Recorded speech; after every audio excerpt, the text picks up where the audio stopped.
Chovy, and you see FaZe on nearly full health, and Gen G, it looks like they may have just done it again. Yeah, looks like they may have. It's been a few games this season that Gen G been brought to the brink. It looked like maybe it's another win, it's another loss for Gen G, but maybe it's not today, maybe it's not in this first game. The flyby extendo beam is going to miss. It looks like Owner gets out with his life, but that's not going to stop this Baron from going down. And there's a lot of standing gold, not that they really needed 40 minutes into the game here in all of these turrets. That means T1 will have some extra bastions of defense, but look at how awkward this setup is here for T1. Owner goes up to try to clear the wave. He's completely away from his team. While this is going down, Faker's not here. Valkyrie in the fight? Yeah, you Valkyrie forward here, you're doomed. But he has to try to close the gap, because if he doesn't get any closer, he's doomed. I mean, damned if you do, damned if you don't. If he just walks away there, they lose the 5v4. I don't think he should have Valkyried in. I'm not going to defend it. But I also think that he realized the panic of the really bad setup his team had there, while Owner is just going up as Lilia to clear the wave. Sloppy setup here for T1, and they just get pulled apart. That's Baron for Gen G. And at this late stage of the game, they can group as 4-1 here. They might be able to actually take the first inhibitor of this series. Yeah. They only got one grub, you remember from the early game where not a lot was happening. But take a look at the actual human nexus that is FaZe right now. He is a turret, and nobody can get on top of him. Nobody can close the gap between them and the Senna, and everybody on the side of T1 is just taking massive poke damage. Nobody can escape the wrath that is FaZe right now. And, you know, he's got 1,000 kills. He's got over 1,000 assists now as well in the LCK. And Gen G, off of the backs of him in this very strong late game comp, might just end the game here. Keria, desperate to try to stop the push from coming in. Faker doing a lot of damage, but immediately the heals come in. So many minions starting to stack up here. Great front line. FaZe could just hit Faker from so far away. Yeah, there's just no way for him to ever fight that 1v1 Keria. Trying to stop the wave. Guma trying to do it as well. As down will go Chovy, but there's a second, even stronger AD carry that's left over. It is FaZe on Senna. As okay, got a little sleep coming in. Trying to delay. Faker trying to get on in here, but Owner just falls, and immediately Faker will as well. Canyon might go down. No, he is actually going to live somehow. Gen G take game 1 in 42 minutes. A very, very close game that T1 had a ton of control on, but once again, Gen G just get it done. They win these late game fights. Both teams, I feel like the big advantage they got were off of punish plays, right? Overextensions from Lehens, King going in, T1 so quick to punish, so quick to take that control of the map, but then similarly, trying to push a little bit too deep in the top side. Faker having some really rough Valkyries, some really rough positional mistakes that allows a catch from Lehens, and Gen G just clutch it out in the end. I feel like this game absolutely could have gone T1's way, but with it going to Gen G, they will move to round 2, guaranteed. They will skip round 1 of playoffs. This was the expected result, but we do have to mention it, and I think T1, that was your blue side advantage you had in game 1, and it's now gone.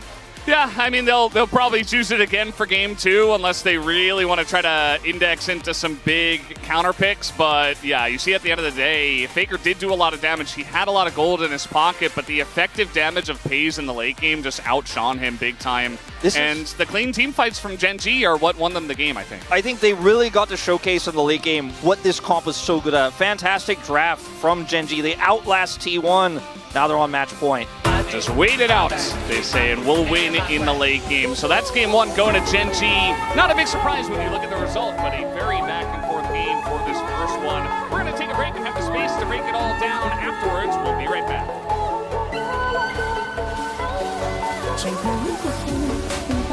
Giờ phải nhòa giờ anh biết làm sao để buông tay người mình yêu để say nhớ nhiều thêm mình anh lê bước trong đêm có nỗi đau nào bằng nỗi đau em lừa dối thật quá khó để anh quên người khó để quên nụ cười tôi trong tim anh chỉ tồn tại mình em không chẳng có một ai khác có thể lấp bằng những khoảng trống em bỏ lại nơi đây người nói yêu anh dễ dàng nói chia tay dễ dàng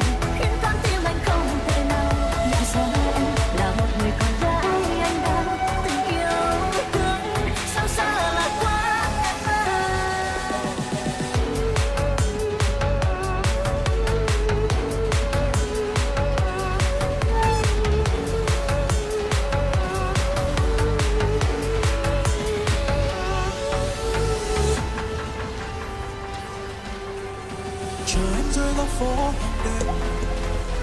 Anh hát lên khúc ca cho tặng em, nói với em rằng tình yêu anh đây dành cho em. Dẫu biết ước mơ anh với em quá xa vời. Đời anh là du ca, anh không ngờ chẳng được nơi đây. Dẫu biết anh yêu anh nhưng chẳng thể bất ngờ. Rồi đêm từng đêm trôi, nỗi nhớ dâng trào trong anh. Nhưng anh không thể đã biết yêu em. Từng ngày cứ thế anh vẫn là thật nhìn em giữa dòng đời. Rồi nhìn ngược về anh biết anh là ai. Chỉ là một người yêu em, nhưng bên cần người trong đó cho em. Mà anh không thể làm được điều ấy. Anh đành trốn giấu tất cả yêu thương về em. Vào nỗi đau mà không nhắc đến em mỗi khi giấc mơ mùa về. Một điều đó thật khó nên anh phải đứng từ xa nhìn em giữa dòng đời đã nào đánh nhau.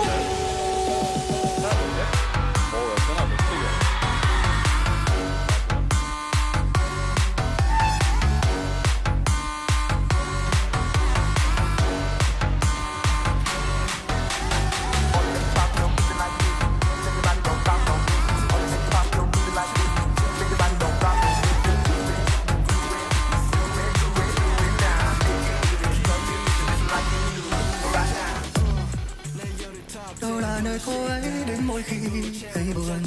Xin làm ơn hãy nói một lời cho tôi biết đi. Em chẳng được mạnh mẽ, em cũng hiểu vậy mà. Tại sao bỏ mặc em lẻ loi một mình. Say người chợt thức giấc anh mới thấy yên lòng. Bởi điều vừa mới diễn ra chỉ là trong giấc mơ. Mỗi ngày em vẫn sống với yêu thương ngọt ngào. Hạnh phúc do một ai luôn mang lại. Cảm ơn vì ai đó đã mang đến em tiếng cười. Điều mà em luôn thiếu từ khi chúng tôi xa rời. Được nhìn em hạnh phúc là lý do khiến tôi muốn tồn tại. Trong cuộc đời này dẫu bao điều nắng trái, đằng sau lưng em vẫn là anh dõi theo mỗi ngày. Dù thời gian mình buông rời đôi cánh tay lâu rồi, chỉ là em chẳng thể nào hay biết thôi anh phải vui đến lời. Vì trên đôi môi anh mới có thể mỉm cười.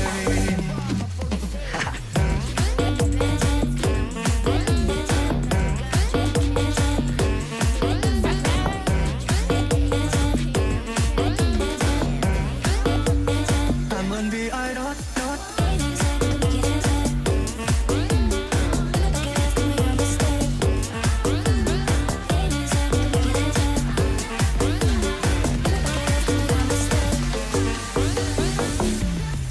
Anh có bàn tay để nắm tất cả nhưng không thể nắm được tôi em.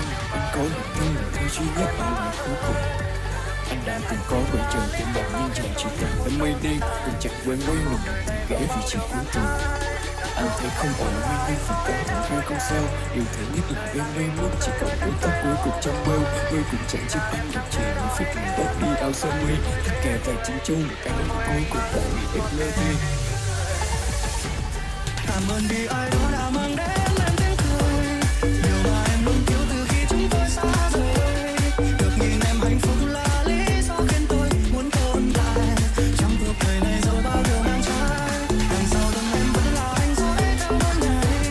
Dù thời gian mình buông rời đôi cánh tay lâu rồi, chỉ là em chẳng thể nào hay biết thôi anh phải vui đến người. Thì trên đôi môi anh mới có thể mỉm cười. Thì trên đôi môi anh mới có thể mỉm cười.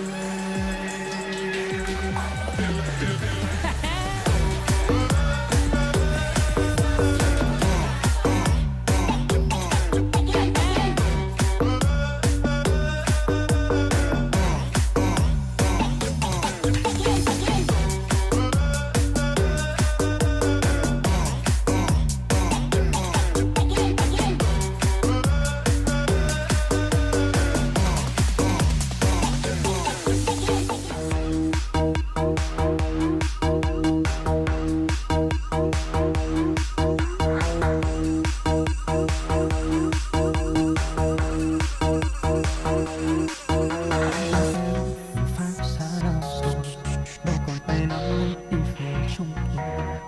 Trái tim này nguội lạnh vì yêu thương vỡ tan rồi, giờ chỉ còn phép sức bước ngang đời nhau. Lần yêu cuối cùng lúc trời đổ cơn mưa, nước mắt bao thiếu phút năm cho phờ. Ngần ngây năm trời yêu nhau ngỡ hóa cơ thơ, hôm nay ở đường mặt khác đâu không phải khi yêu đâu đấy ai muốn mang phép theo trong lòng anh yêu em yêu chẳng thấy nhưng sao chuyện tình lòng cô sao biết được muôn phiền yêu đôi trong anh lúc này để không ai thấy anh gục ngã trong cơn say buông tay để em rời đi như cách em đã chọn có chắc phải để điều gì em nên quên đi thì thôi cũng khiến anh thôi khẽ hàng và bước với hiện tại người nơi anh cho em hạnh phúc tương lai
lần yêu cuối cùng lúc trời đổ phật nước mắt đau yêu cùng nằm cho thờ lần này năm trời yêu nhau ngỡ phá theo thơ trên mây lượn đời mà ta đâu không phải khi yêu đâu đấy ai muốn mang phép theo trong lòng anh yêu em yêu chẳng thấy nhưng sao chuyện tình lòng cô sao biết được muôn phiền yêu đôi trong anh lúc này để không ai thấy anh gục ngã trong cơn say buông tay để em rời đi như cách em đã chọn có chắc phải để điều gì em nên quên đi thì phải còn khiến anh thôi khẽ hàng và bước với hiện tại người nơi anh cho em hạnh phúc tương lai yêu nào đâu ai phải quan phép theo trong lòng anh yêu em yêu chẳng thấy nhưng sao chuyện tình lòng cô sao biết được yêu đôi trong anh lúc này để không ai thấy anh gục ngã trong cơn say buông tay để em rời đi như cách em đã chọn có chắc phải để điều gì em nên quên đi thì phải còn khiến anh thôi khẽ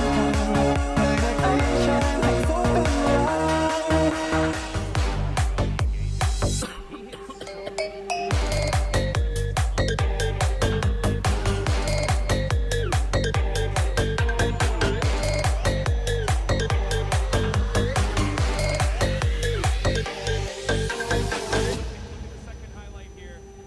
Nếu một ngày tình yêu của ta như vai hơn chung đôi bàn tay vẫn nắm nhưng lại phải nhịp trái tim lời anh hứa mong anh làm sao liệu còn giữ anh trong vòng tay của em được không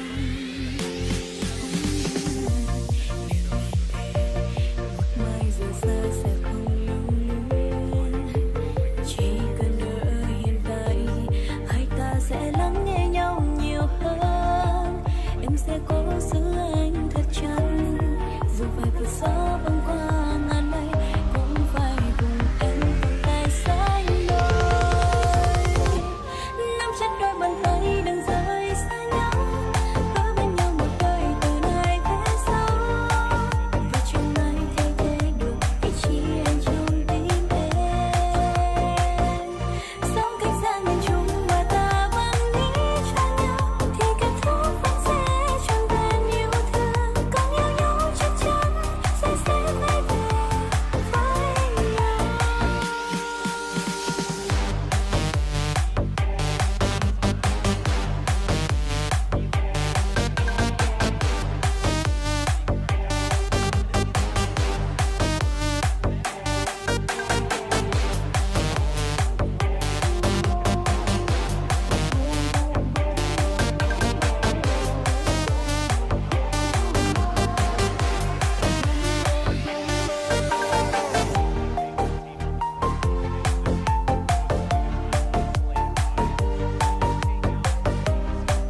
lời anh hứa mong anh làm sao, liệu còn giữ anh trong vòng tay của em được không?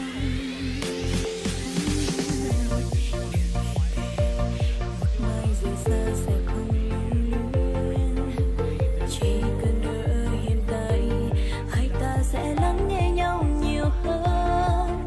Em sẽ cố giữ anh thật chặt, dù phải vượt gió băng qua ngàn mây, cũng phải cùng em cầm tay sánh đôi. Nắm chặt đôi bàn tay đừng rời xa nhau, gỡ bên nhau một đời từ nay về sau. Và chẳng ai thay thế được vị trí anh trong tim em. Sống cách xa miền Trung mà ta vẫn nghĩ cho nhau, thì cảm xúc vẫn sẽ trọn vẹn yêu thương. Còn yêu nhau chắc chắn sẽ quay về với nhau.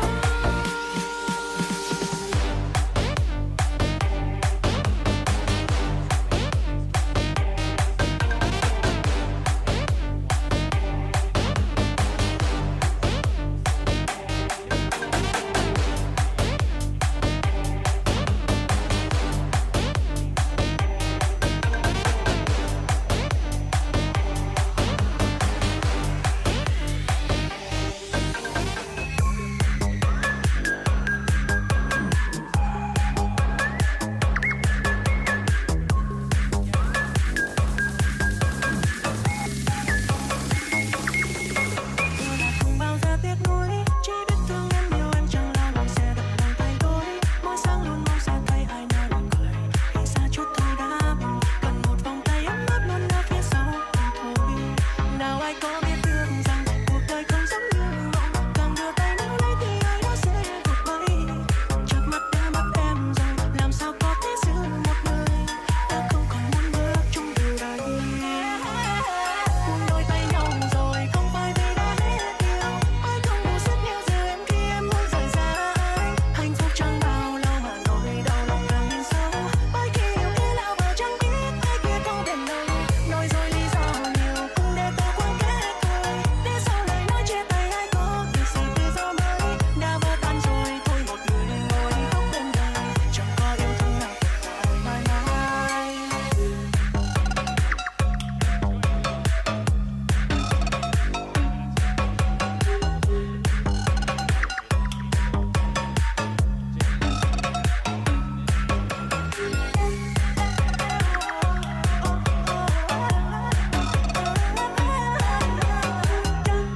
Yêu thương nào sẽ tồn tại mãi mãi mãi mãi, yêu ta trôi yêu thương này.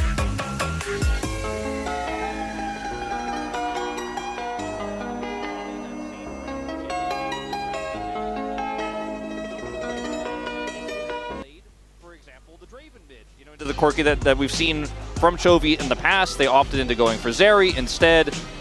I think that T1 just need to be a little bit cleaner with their setups, because the team fights were very good, and Owner he had minus that one time he was caught, which was quite pivotal. Some fantastic team fighting, some great sleeps. And I still think that this series can go either way, but it's a huge momentum shift that now goes to Gen.G. For T1, you almost won the game. Feels rough to lose that one, especially in the manner in which they did. Some of the decisions from Faker, Owner getting caught. And on top of that, you know that even if you win this game, Gen.G get blue side in Game 3. And that is something that's always going to be weighing on the back of your mind. When you came into the series with blue side pick priority, you were the home team, couldn't get it done in Game 1. I feel like especially if you know that you don't want to play Ezreal, but your opponents obviously do want to, it really chokes out your bans on the red side. It's like, okay, well, you're banning Rumble, you're banning Ezreal, you get one other ban. And that's very difficult against Gen.G, who have like a million different choices. So it's rough, I think, if T1 do have to play from the red side against this team. And it might not even happen. Gen.G might just win another game on the red side, and I feel like they have a little bit less ban stress in that same idea, especially because Guma doesn't play as much Ezreal as the other AD carries, and we even saw T1 ban it in the first game. This is a fantastic shot of our audience. You had the entirety of the T1 side. Now we're moving into the Gen.G side. You can see it's a pretty split crowd. A lot of the time when you have a T1 series, some of the T1 fans will spill over, as there's just so many of them, into the opponent's side. But you can see it's a pretty even split this time around. This matchup, this rivalry is so iconic for the LCK. I mean, since the telecom war changed and we saw T1 kind of really pull away from that one, we've had a few rivalries crop up, but it never really was the Dom 1 versus T1 or a Dom 1 versus Gen G. It was Dom 1 dominance, and as they fell down, T1 and Gen G have been the teams at the top of the LCK for so long, and it's fitting that it's a Saturday showdown. It's the second matchup of these teams. T1 had such an advantage. They have blue side again, but it's the last time they're going to get it in this series. Let's see what they want to prioritize. Yeah, I'm not really sure what you do in these pick bans. I would say maybe you try your hand at giving Faker Azir instead. And in that sense, maybe you don't have to ban the Lucian. You can target something else. But I think the Ezreal Maokai has to stay, and it definitely will. Rumble gone again, Ashe gone again. I mean, this is exactly what we saw so far. See if there's a pivot here from T1 and their final ban. The Lucian will go again. And, you know, I don't think... Okay, you are going to ban the Kalista in this case. They will take that away. See if T1 opt for a different game plan here, if they're just going to go for the Corki first pick again. The Vi is available if they want to first pick that instead, play a more pick-oriented style like they did against D+. The fact that Owner is talking about Vi, it looks like there. I thought maybe they were going to give it to him, but instead it is the Azir. I was saying they still ban the Lucian, and they say, well, this time we're just going to give Azir to Faker. Now, the issue with this is that Jovi's also a fantastic Corki player, and he was prioritizing it even against the Tristana when that was very much the meta. Corki versus Tristana every game. It's his most picked champion this season as well by a large margin. This will be his 13th game. His next most played is Lucian at 4. So he is really indexed into this one. As you say, Canyon can pick Nidalee in almost any draft because his team wins lanes. And that's what they do. See a little bit of a flip through the jungle pool, but it will be the Vi ultimately that comes through here for Owner. Not with a traditional AP mid that locks champions down well with it, but obviously the Azir is going to be pretty good with this too. And they'll grab the Kennen here early blind. A very difficult pick to punish because it is Zeus, of course, who's piloting it, and it does do well into all of the melee meta champions, including Cassante. It looks like Keen feels comfortable to weather the storm there and be once again a huge front line. Now's when things can really change, though, in the second banning phase. You know, Pays obviously isn't going to be playing Ezreal. Will they allow him to play Zeri? Looks like that's what they're fishing for with this Caitlyn ban. I think T1 would do well to ban it. They will actually ban the Leona first here instead. Yeah. I mean, you think Jovi's a good Zeri. He didn't necessarily prove it in that last game, to be honest. But Pays is like, you don't really want to give that guy Zeri. So I think that's a good call out, Wolf. I think you got to ban this guy. Or maybe you try to target the Senna. I mean, they have... the Kalista's gone, the Caitlyn's gone. Maybe you ban Draven here, and then you're like, you really have to ban the Zeri because T1 have had so many great answers to the Zeri lane. Zig's another one, right? And this is, I think, T1 saying, I want you to play Zeri because we have the answer. We have a dive comp. I'll ban Senna instead. Yeah. And maybe it's a Soraka Draven lane that they close this one out with. We've seen that from them already this season. It worked very well. The issue is that you don't have counterpick for support. You know, that's why the Soraka came out in that specific scenario against the Renata. I mean, it's still a strong lane, but at the end of the day, Lehens will have the final say. And it might just be the Jhin, which is a little bit of a takeaway as well from Guma. But nope. I think he's just Zeri. I think he's kind of saying, like, are you going to play Jhin into this with your really strong front line? You have the Azir engage, you have the Vi engage and Kennen, so that front line offers a lot for Jhin potentially. It isn't going to be as strong of a winning lane matchup. Draven has been played with Soraka, has been played with Nami in the past, and, you know, the Leona is banned. Ooh, the trap pick, don't do it to me, Guma. I mean, playing Xayah into Extendo Beam and Spears and Corki Rockets. Look at that win rate. Just sounds like a recipe for disaster. 22%. They didn't even pick the Rakan with it. It's understandable that they picked Nautilus into Zeri, but it's like, this just feels like a straight-up Guma pick. Guma is one of the only players that I trust on Xayah, to be honest with you, Valdez. But even still, I'm feeling a little bit worried about this pick, as we do see the Alistar to follow up here, one of the only supports left that's good at weathering the storm here against the Nautilus. Will be able to get past the level 1 and then be a decent engage tool later on. A great front line with Keen for this area. They got the double 80 carry. The win rate across this year, I looked it up, for Xayah across 40 games in the LCK was 30%. It has been played 40 times leading up until this game. because I've been one of the biggest haters of Xayah in the world. And you have to deal with poke, like you said. You have to deal with the spears. You have to deal with the extendo beam, Corki rockets. And you have a lot of ways to peel for the Xayah in this game, so it's a better angle than a lot of our teams. A lot of our teams go, there's Vi on the other side, there's a Kai'Sa on the other side, I lock Xayah no matter what, and then they end up just getting bowled over by a lot of other different forms of CC like Rakan or Cannon. They've got the Cannon on their side, so I do think this is a better angle here. And again, Guma has been a fantastic Xayah player. He's had so many famous games of it. You look back to some of our big finals, some of the big losers finals. He hasn't played it, I believe, yet this season, but it is still a strong pick for him. Played it twice so far this season, but it's, again, a niche pick. Very risky here. I like putting Faker on the Azir because the Corki, he didn't look as comfortable on it. He was caught a few times, was trying to be over-aggressive. The Azir has an extra layer of safety in his ultimate. He also has the dash. They have the Vi to set this up. They have tons of great engage to lock down this Zeri. You've got two 80 carry threats to deal with. I think T1 have the tools. It's how they use them. Well, let's see how they use them as we are ready to hop onto the rift for game number 2.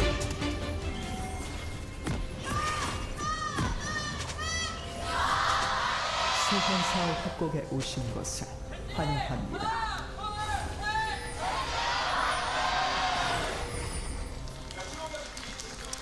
Here we go, game 2 of T1 up against Gen G. As, take a look at this, we have got Keen with Exhaust in the top lane. We've seen this before. Just to deal with Cannon, obviously you need somebody to take it, but you don't necessarily want Lehens to have it down in that bottom lane, so you just give it to Cassante, who doesn't need Flash to do what he does best. Yeah, I mean, it's obviously helpful to have the Flash, especially if you're going to be the one who's the target. But the Exhaust will still be helpful at mitigating some of the aggression topside in dives and stuff like that he may end up dealing with in this game. I do think, when you look at the composition here of T1 and how well you can, set up an Azir ultimate into a Nautilus ultimate, Nautilus hook, Vi ult, like all of these things linking together, it's very difficult for Pays to play the game. Not to mention the feathers as well from Xayah, which can also be layered on top of all of that. Just a ward going to get dropped here, no fight. With some additional information, we do have both junglers starting top side in the jungle. This mid matchup is definitely one we've seen a lot, especially with Tristana being nerfed. Azir rose back up in priority a lot. Definitely one that can go both ways, but Corki does still feel very strong. But more than Corki, it's Chovy. And it's a very good level 1 here for him. Yep, just getting in Faker's face. 11-0. Yeah, he has played it a lot of times. As you mentioned, his most played here this season by far, ahead of that Lucian that had 4 games, right? So he's going to try to hit level 2 here first as well. You see that Faker is okay in the health department, but it's because Chovy hadn't used his health pot yet, and Chovy's going to zone him away and hit level 2 first. It's just the recent power of the Corki after the changes as well, just being very obnoxious at level 1.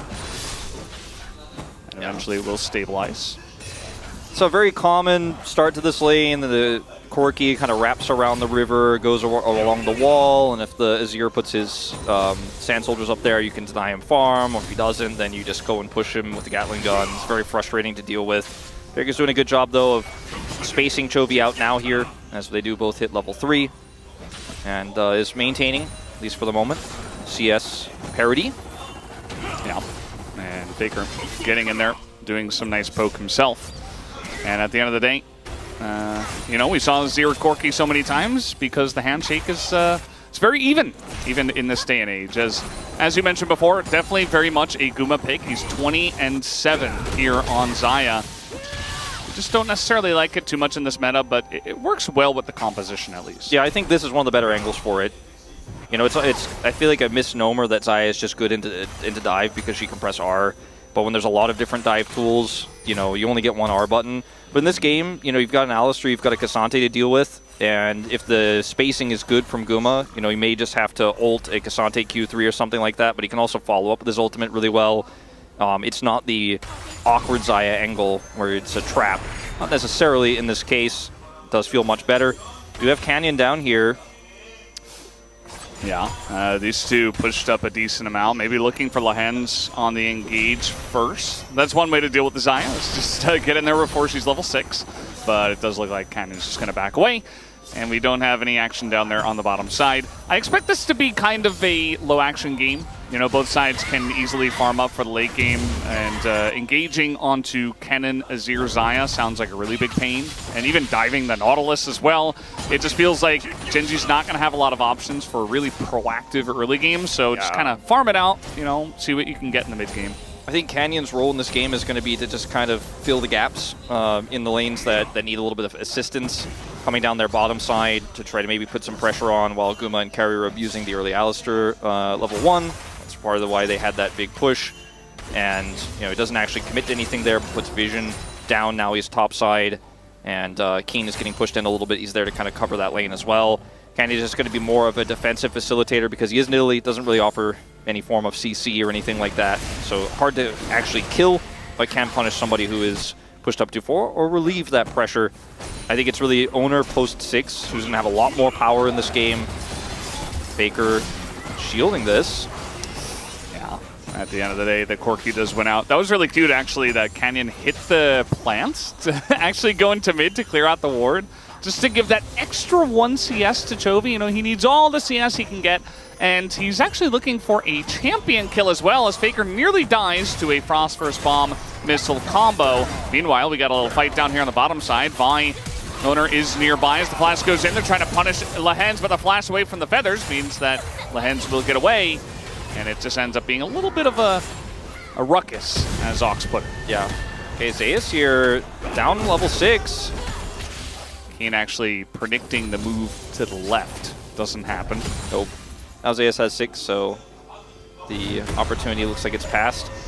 A Hex Flash is available for Lehens, so won't feel, you know, horrible about losing his flash there, but it is a nice advantage they were able to garner there in the bottom lane. Canyon rushes topside here to grab these grubs while they don't have control. Pings of question marks on the Dragon from T1. Not sure if he's actually doing that one, as they did back, so they actually don't know where he is right now. And so this is actually a huge boon. They're going to come over here and find out. Lehen's going to play bodyguard.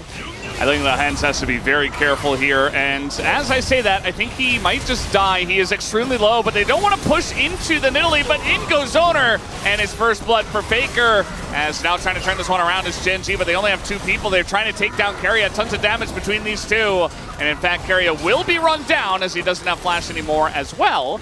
And both of the supports get punished. Yeah, it's a kill going over to Faker, but it's also a kill going over to Canyon, who will utilize that gold very well.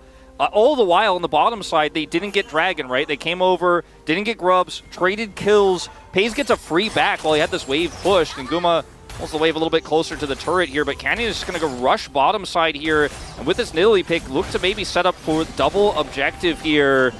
And Owner hasn't hit level 6 just yet. He used his flash on that last play along with Faker. Max range Q, and now the all out here on Isaiah's just going to force the slicing Maelstrom. As we still have Exhaust, he really wants to run him down here, and another Q3 will have to be flashed as in he goes again. Jeez, man. Keen really wants to get this punished, but here's Owner, level 5, and not really able to do much.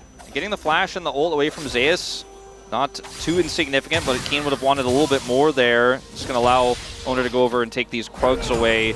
Dragon actually not secured by Gen.G with Courier returning to lane. They didn't actually hold on to that prio. Chovy ended up losing control of mid as well, as Keen tries to make this topside play.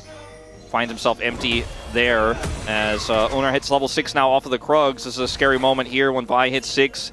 Everyone needs to be on the alert.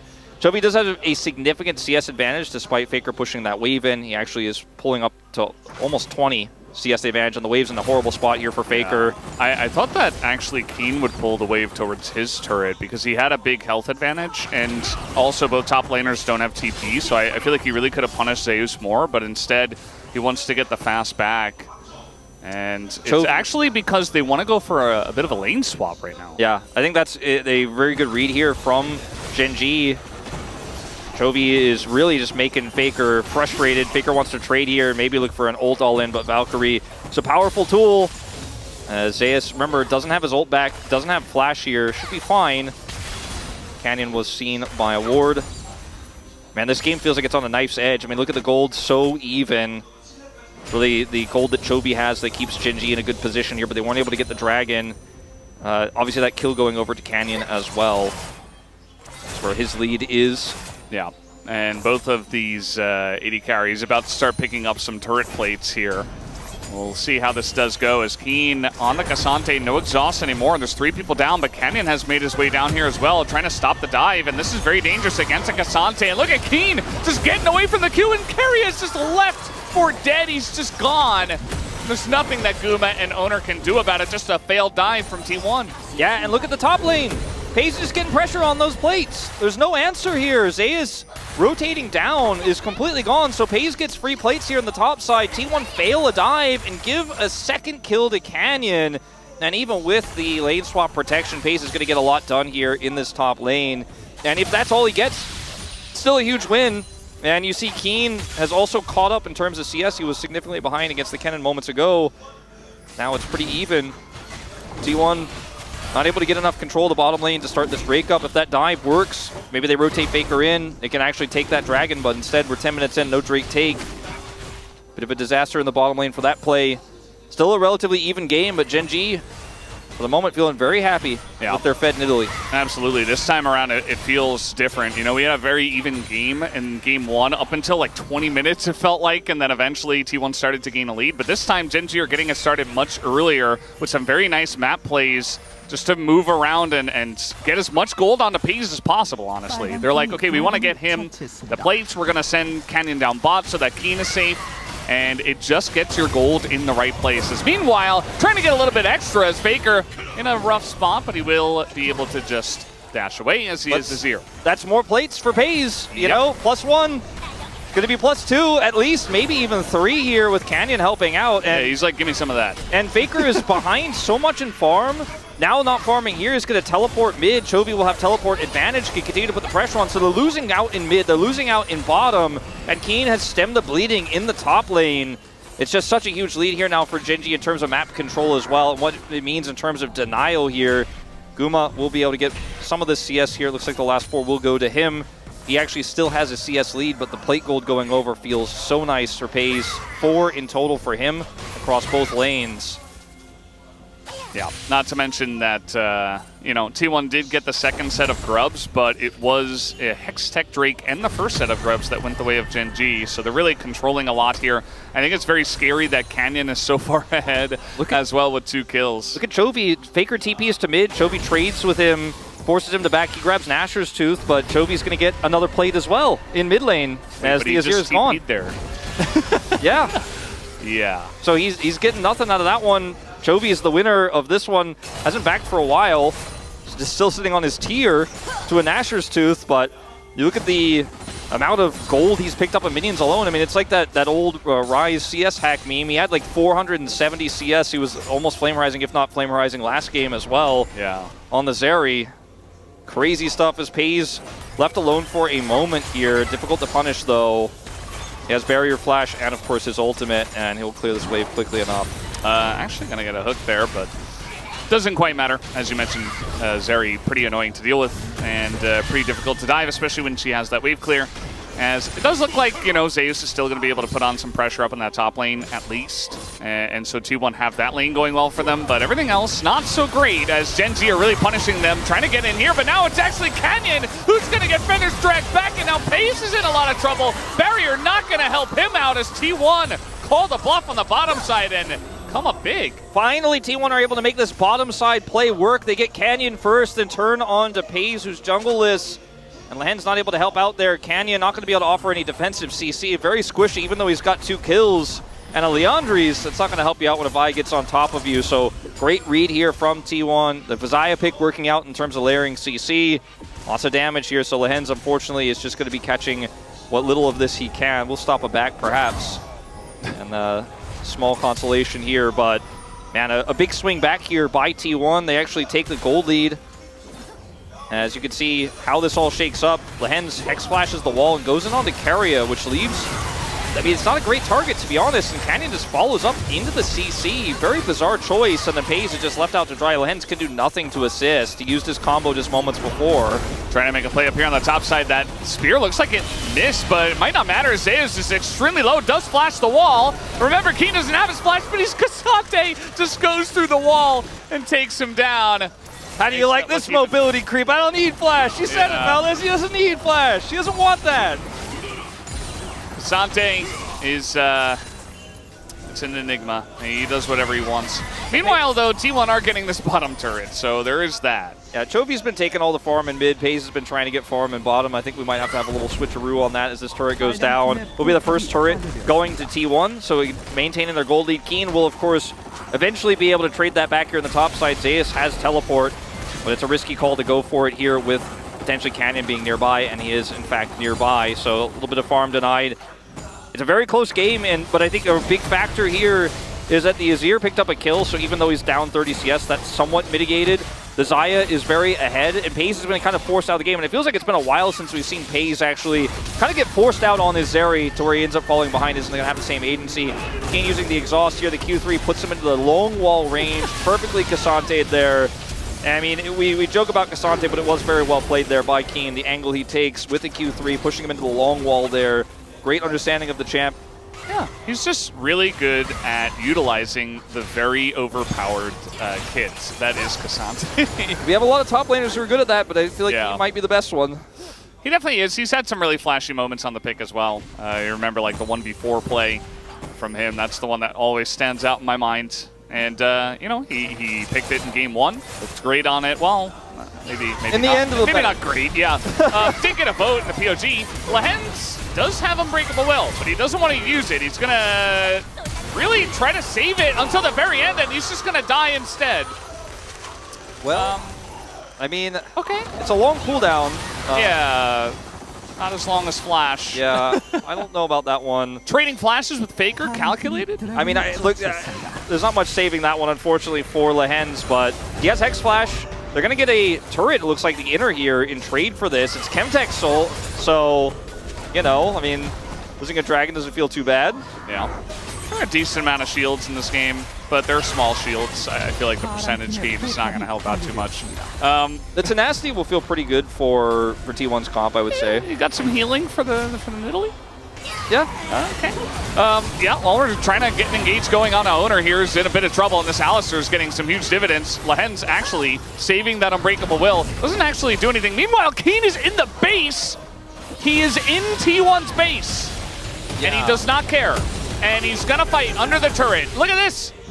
What is happening here? Doesn't have his exhaust back, so can't actually turn this into a kill, but there's been a little bit of Gen.G accidentally going into enemy teams' bases recently, and this one goes a lot better than what happened to Paze. Okay, well that was, yeah, that wasn't it, and he might die, as now he doesn't have a dash. Here's Owner trying to save him, and you know what?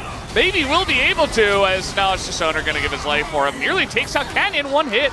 Might have done it, but yeah, that was a cover your eyes moment, as now T1 trying to close the gap here on a Canyon, as they did go pretty deep for that kill, but it's just a trade of kills, and meanwhile you're losing your top turret and your mid turret. And you got teleport out of Zeus, and you had to make this teleport happen to go bottom side to trade a kill, but maybe you should have just been, I don't want to say happy with the L, but I think the losing somebody, losing Owner, and then you know, just kind of defending your turrets might have been better than losing half of an inhibitor turret and a ton of gold on the cannon because the wave was just tossed into the turret, as well as you know, losing that mid turret as well.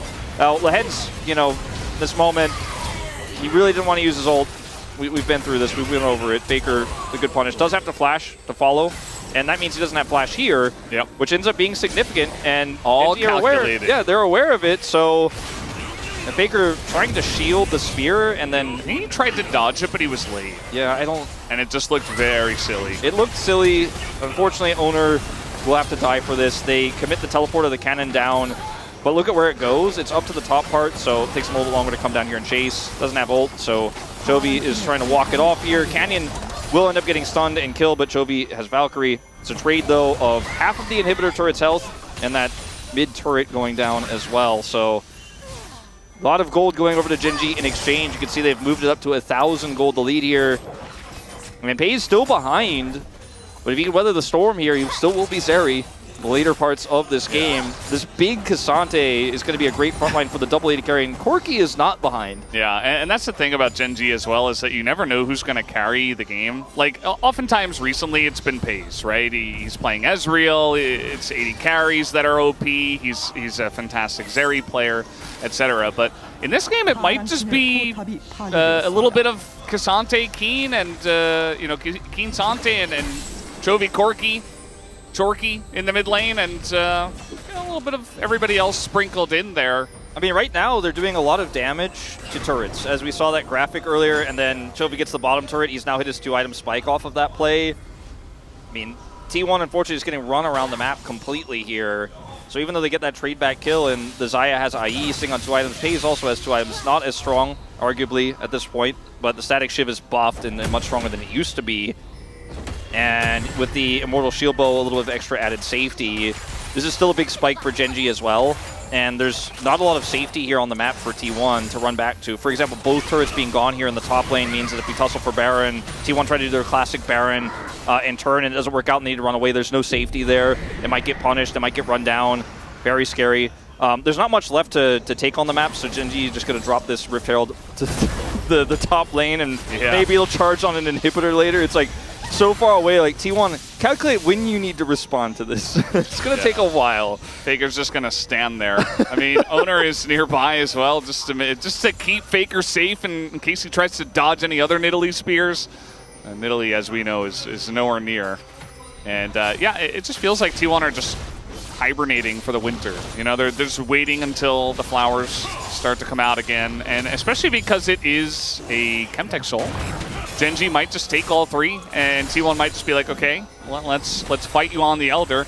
We'll see when they want to make a play for an objective, Faker, but for now it feels like Gen G are just in major control of the map. They have full prio. Faker does have TP and did clear the Herald. Kennen, TP coming up soon. There's no flank ward really for Kennen to use those. AS is going to struggle to actually get a big flank off here, get high value. Faker goes mid. I want to contest for prio, maybe set up a Sun Disc. But it is a really rough spot here to try to close the gap here for T1 on this low-range Xayah. Yeah. I'm honestly a little bit surprised that they're fighting so hard for this Drake. It feels like every Drake fight between these two teams, even in the first game over the Ocean Drakes, that one made a little bit more sense to me. Yeah, I feel like in this scenario, there's not much they could do to trade. They're not going to be able to get away with this Baron sneak or anything like that. And with the wave pushing top, Faker couldn't go for the top turret. There's no bottom turret to push. Mid turret, not really accessible with Gen G having this much prio, so there isn't really a great choice to make, but committing the teleport there from Faker, just kind of watch them lose prio, doesn't feel ideal. There's that ward on the Baron. Owner's clearing some vision here, but Gen G just has so much control, there isn't a great choice to make. And now Faker is finally going to go up here and maybe start to threaten this top turret. It's very healthy. There's a lot of pings on Baron right now from the blue team, making me a bit worried. I just don't think you can. I mean, Zayas has TP. We can come over there and maybe help you turn. But again, I mean, Faker went Nashor's Tooth and now is itemizing, he went for the Seeker's Arm Guard. So it's not like he's sitting on a Leandri's Nashor's worth of Baron damage right now. So I just don't think it's reasonable. They can maybe force Gen G to respond and contest vision.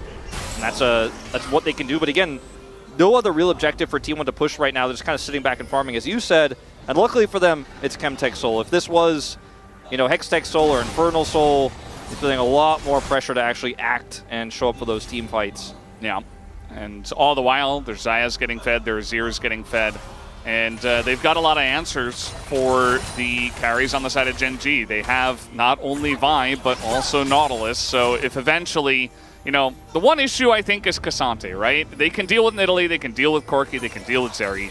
As long as the fight engages are clean and they layer their CC well and we don't have the depth charge at the same time as the Vi ultimate, things should be good.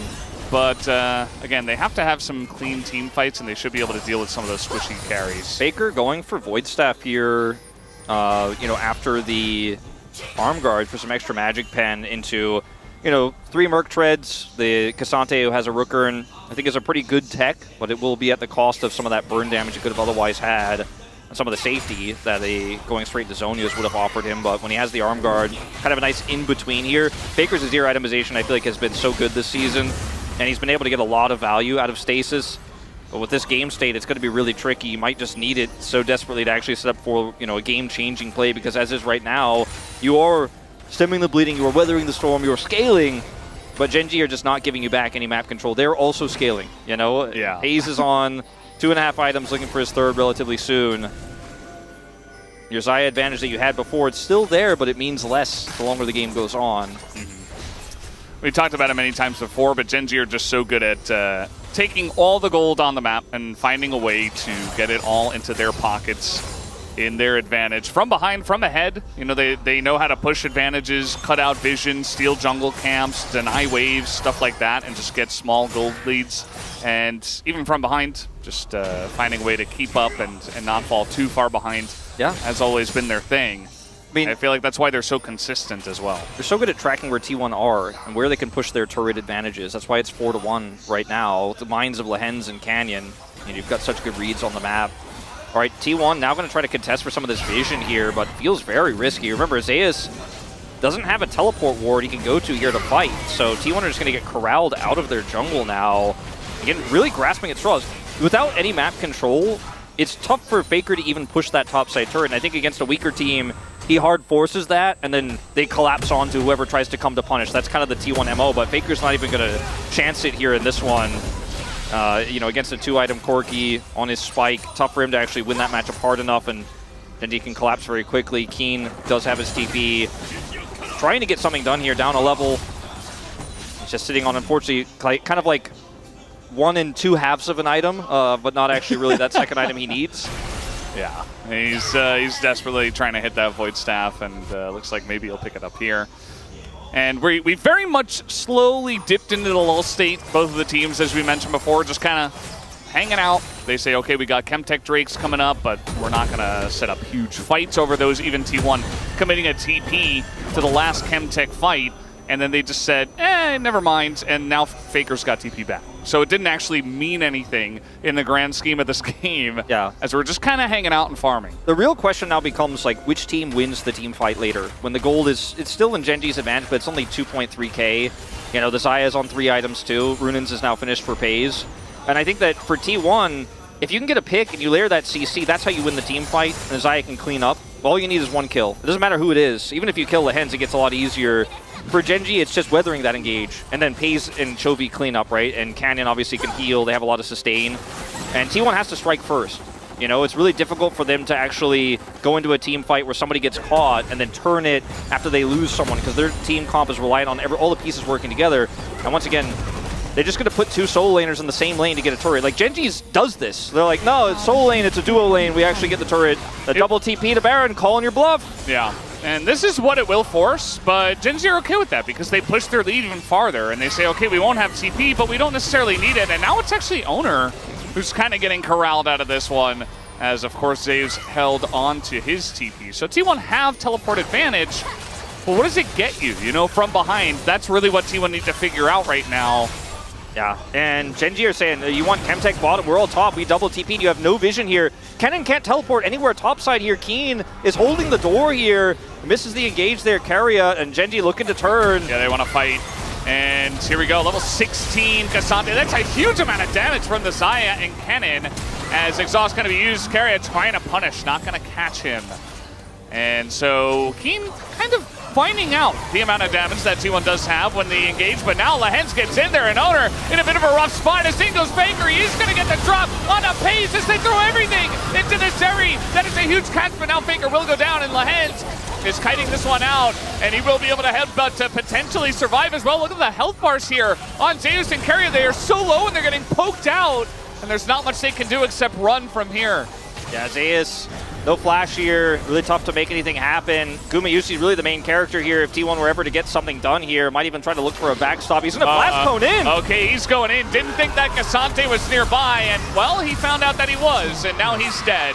Flash is gone, and Keen still doesn't need Flash, because he's Cassante. I mean, it was so close to being that team fight I was talking about. You almost got the pick onto Lehens. He gets out, but then you get Pays. But it's in big trade there. Faker going down. You don't have enough damage to follow up. Xayah solo range. And then he just decides, like, I'm the only Fed member. I have to do something. but it wasn't the right call there with the Cassante standing by. He just didn't have the right read. There's no Baron take, but it will be Gen G getting soul point here. And every little bit helps. I mean, all the extra healing, the extra tenacity, but these are small things that will matter, but it's not the game-ending take. It's just how this fight breaks out, because Owner has to defensively ult here, and Faker still catches pace. He makes the heroic play, utilizes that arm guard that we talked about so much, but then he's just completely isolated, because with Unbroken Will, Lehens can just stand in front of everybody else and tank it up, and then the front to back gets really tricky with Guma being so low. And I guess just with the Scryers thought that the plant, we just thought Keen, if he was there, he would have been hit by the Scryers. He wasn't. He had a control ward in there, and Scryers just misses him, and I guess misread there from Guma is going to cost him his flash on an already low-range AD carry. At least he's got his ult, but he feels rough. Yeah, you take a look at what they get from the two Chemtech Drakes. 12% tenacity, which was recently taken away from some items and runes and stuff like that. And also, you know, the Cassante has massive shields, actually, even with the Recurn. And to talk about Cassante a little bit more, he didn't have Randuin's in the last fight. Now he does, so that Xayah going to hurt a lot less. And already Keen is extremely tanky. Yeah. You can see T1 are dropping blue trinkets in here and, you know, saying, all right, well, they're not doing that. We better back off because they're right in our jungle, and they've put some deep, aggressive control wards here. T1 fighting for vision of their blue buff, which is taken away. This is Gen G's oppressive composition here. And they know the one way they can mess this up is if they just took a greedy Baron here when they're not quite ready to. They need a little bit more control before they can do that, so they're just making T1 check, keeping them honest. Blue trinkets down, and it's like, well, T1, are you going to face check? Keeping the Scryers bloom up, checking all vision, no wards, nothing here for T1, completely blind. Yeah, they have like one blue trinket in their own jungle, which was just pinged, by the way. Yep. And they're just going to start Baron. And they can 2-mana with Corki and Nidalee, and then eventually have the rest of the team come over, and there's just zero vision. I mean, T1, they're just going to have to send it, but they're too late. They're backing. You can't even engage on Lehens. He's got ult, he's got flash. Like, Owner is just going to take the Constellation Gromp in this case, and T1 just could not come in. They couldn't do anything. Oppressive vision control, no way to face check, and they just give up the Baron because there's really no right choice. But nobody's side laning either. Nope, it's too risky to push that top turret, which has been alive and it's basically full health for the whole time. Bounty's now up. No bottom turret to push on the opposite side of the map. T1 almost checkmated in this game, it feels like. Uh-oh, the Xayah gets engaged on. There's the Featherstorm. That's early as now Lehens. Baker looking for it, just going on a crazy raceway. I don't even know what that was. Meanwhile, Owner goes down, and Lehens is going to find another one. Finds the Kennen here. Nice Zhonya's, actually. A lot of damage into Pace, who will go down. And that might actually stop the push for now. That kind of saves the inhibitor, may have saved the game, because if they end up losing more people there. They're sticking around, though. Yeah, Guma, no ult. Oh my god! What was that? Bye-bye! What was that damage? I mean, that's some big quirky damage right there. Was there a spear in that as well? There had to have been. I think there was, yeah. And he's got RFC, i.e. everything hurts. Well, the game might just be over now. It is now, I think. They fake back, and Faker's down. Zhonya's can only save you so many times, and that spear is going to land, and that might just be GG, as with the Baron. Rival Baron power play push coming on in. They're looking to end this game, and Gen G, they almost lost the game today, but they did not. And in the end of the day, it is a relatively clean 2-0 win over T1 as they're playing with their food, who is Owner right now. And it will be another Nexus to fall. Gen G, once again, will not drop a game. Another 2-0 in the books for the team that's already secured round 2. T1 made the first game look close. The second game, they had that angle. They had a Fed Xayah. You know, maybe Guma could have gotten it done had Gen G just not been so good at the map reads. Constant turret takes, oppressive vision around Baron, giving T1 no options whatsoever in this game. And then it was the lack of vision that once again punished them. Punished Guma when he went in there into a Cassante, punished the whole team when they walked forward there to the fake back. And the big quirky crit damage does come through. And I mean, it's just Gen G, man. They seem unstoppable. If T1 can't get it done, if D+ can't get it done, if Hanwha can't get it done, can anyone get it done? I mean, Top Esports got it done in a best of 3. One best of 3. Yep. That's all they've lost. That's it. That's it. They just don't really lose. They don't seem to know how. T1 almost figured it out in one game as what is going on here. FaZe maybe threatening him for taking his Penta a couple of days ago with a Nami bubble, and I think it was a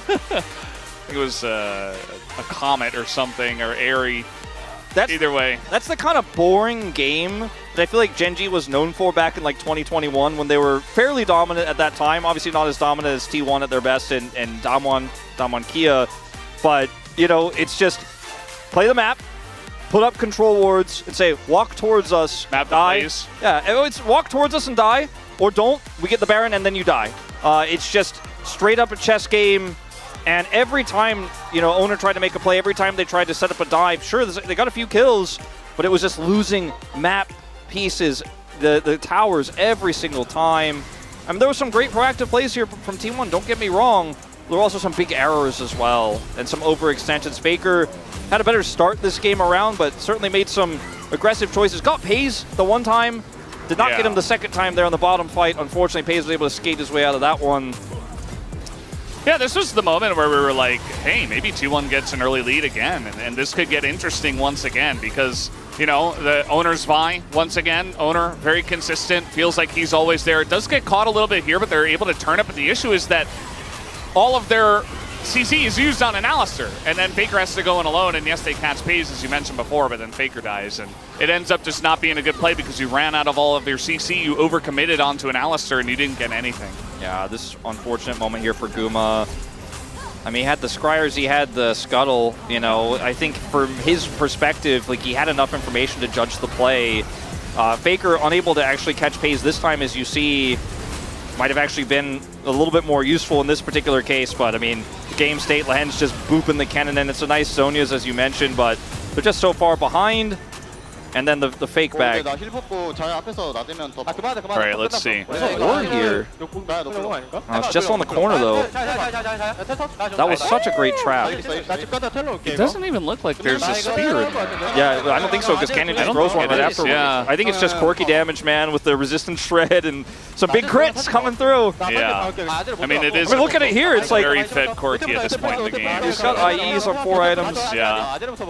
I guess so. And Zaya's not tanky at all, obviously, so just pop the Zaya like a balloon. That ward is so, like, he got trolled by the plant, and then the ward that he has there on the corner doesn't actually, because of the way that League of Legends vision works, give them enough vision there, so he thinks it's actually safe. It's not. Guma got trolled by vision twice this game. Yeah, it's so unfortunate for him. Yeah. And I don't think this was about the Zaya pick necessarily, but it did end up being a symptom of the problem, as Pays was put down this game. You could see that very evidenced here. He was also killed early in a few fights, but it's what happens when you over-index, though. You know, like I said during the game, you never know who's going to carry the game for Gen G. So you get Vi, you get Nautilus, and you send Faker in to assassinate the Zeri.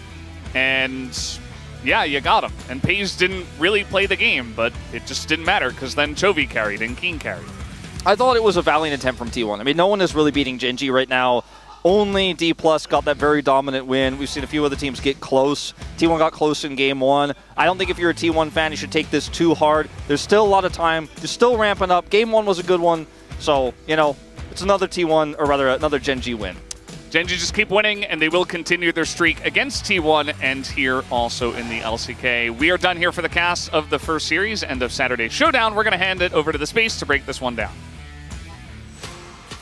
Thank you very much, guys. And Gen G, they stay unbeaten and unblemished in this series as they go 2-0 against T1. Welcome back to Space. Degon alongside Ox and Atlas. And this one, a little bit more measured and a little bit slower in the mid game, but early on we had a lot of scraps. Yeah, a lot of battles when it came down to the junglers, you know, trying to make things happen early on, but it felt like Gen G just always have this ability to slow the pace of the game down, make it meet their terms, extract more gold from the Rift, and then went on to be in a comfortable position in teamfights. Yeah, and I also feel like this was a little bit of, I guess, T1 running out of steam after a really close first game that they weren't able to actually take in the end. I think that you could feel some of the emotional battle that was going on there as well, with a bit of the desperation when it wasn't necessarily as warranted in this one, unfortunately. And the draft we had a few issues with as well, Orcs, like the Xayah pick coming in when... And I'm going to say this, and I know I'm a known Jhin anti, but this was a Jhin angle. It wasn't a Xayah angle. Yeah, I mean, you can understand they obviously need some AD. You couldn't go something like the Kai'Sa because you have the AP solo laners, even though Kai'Sa fits well with like Vi Nautilus.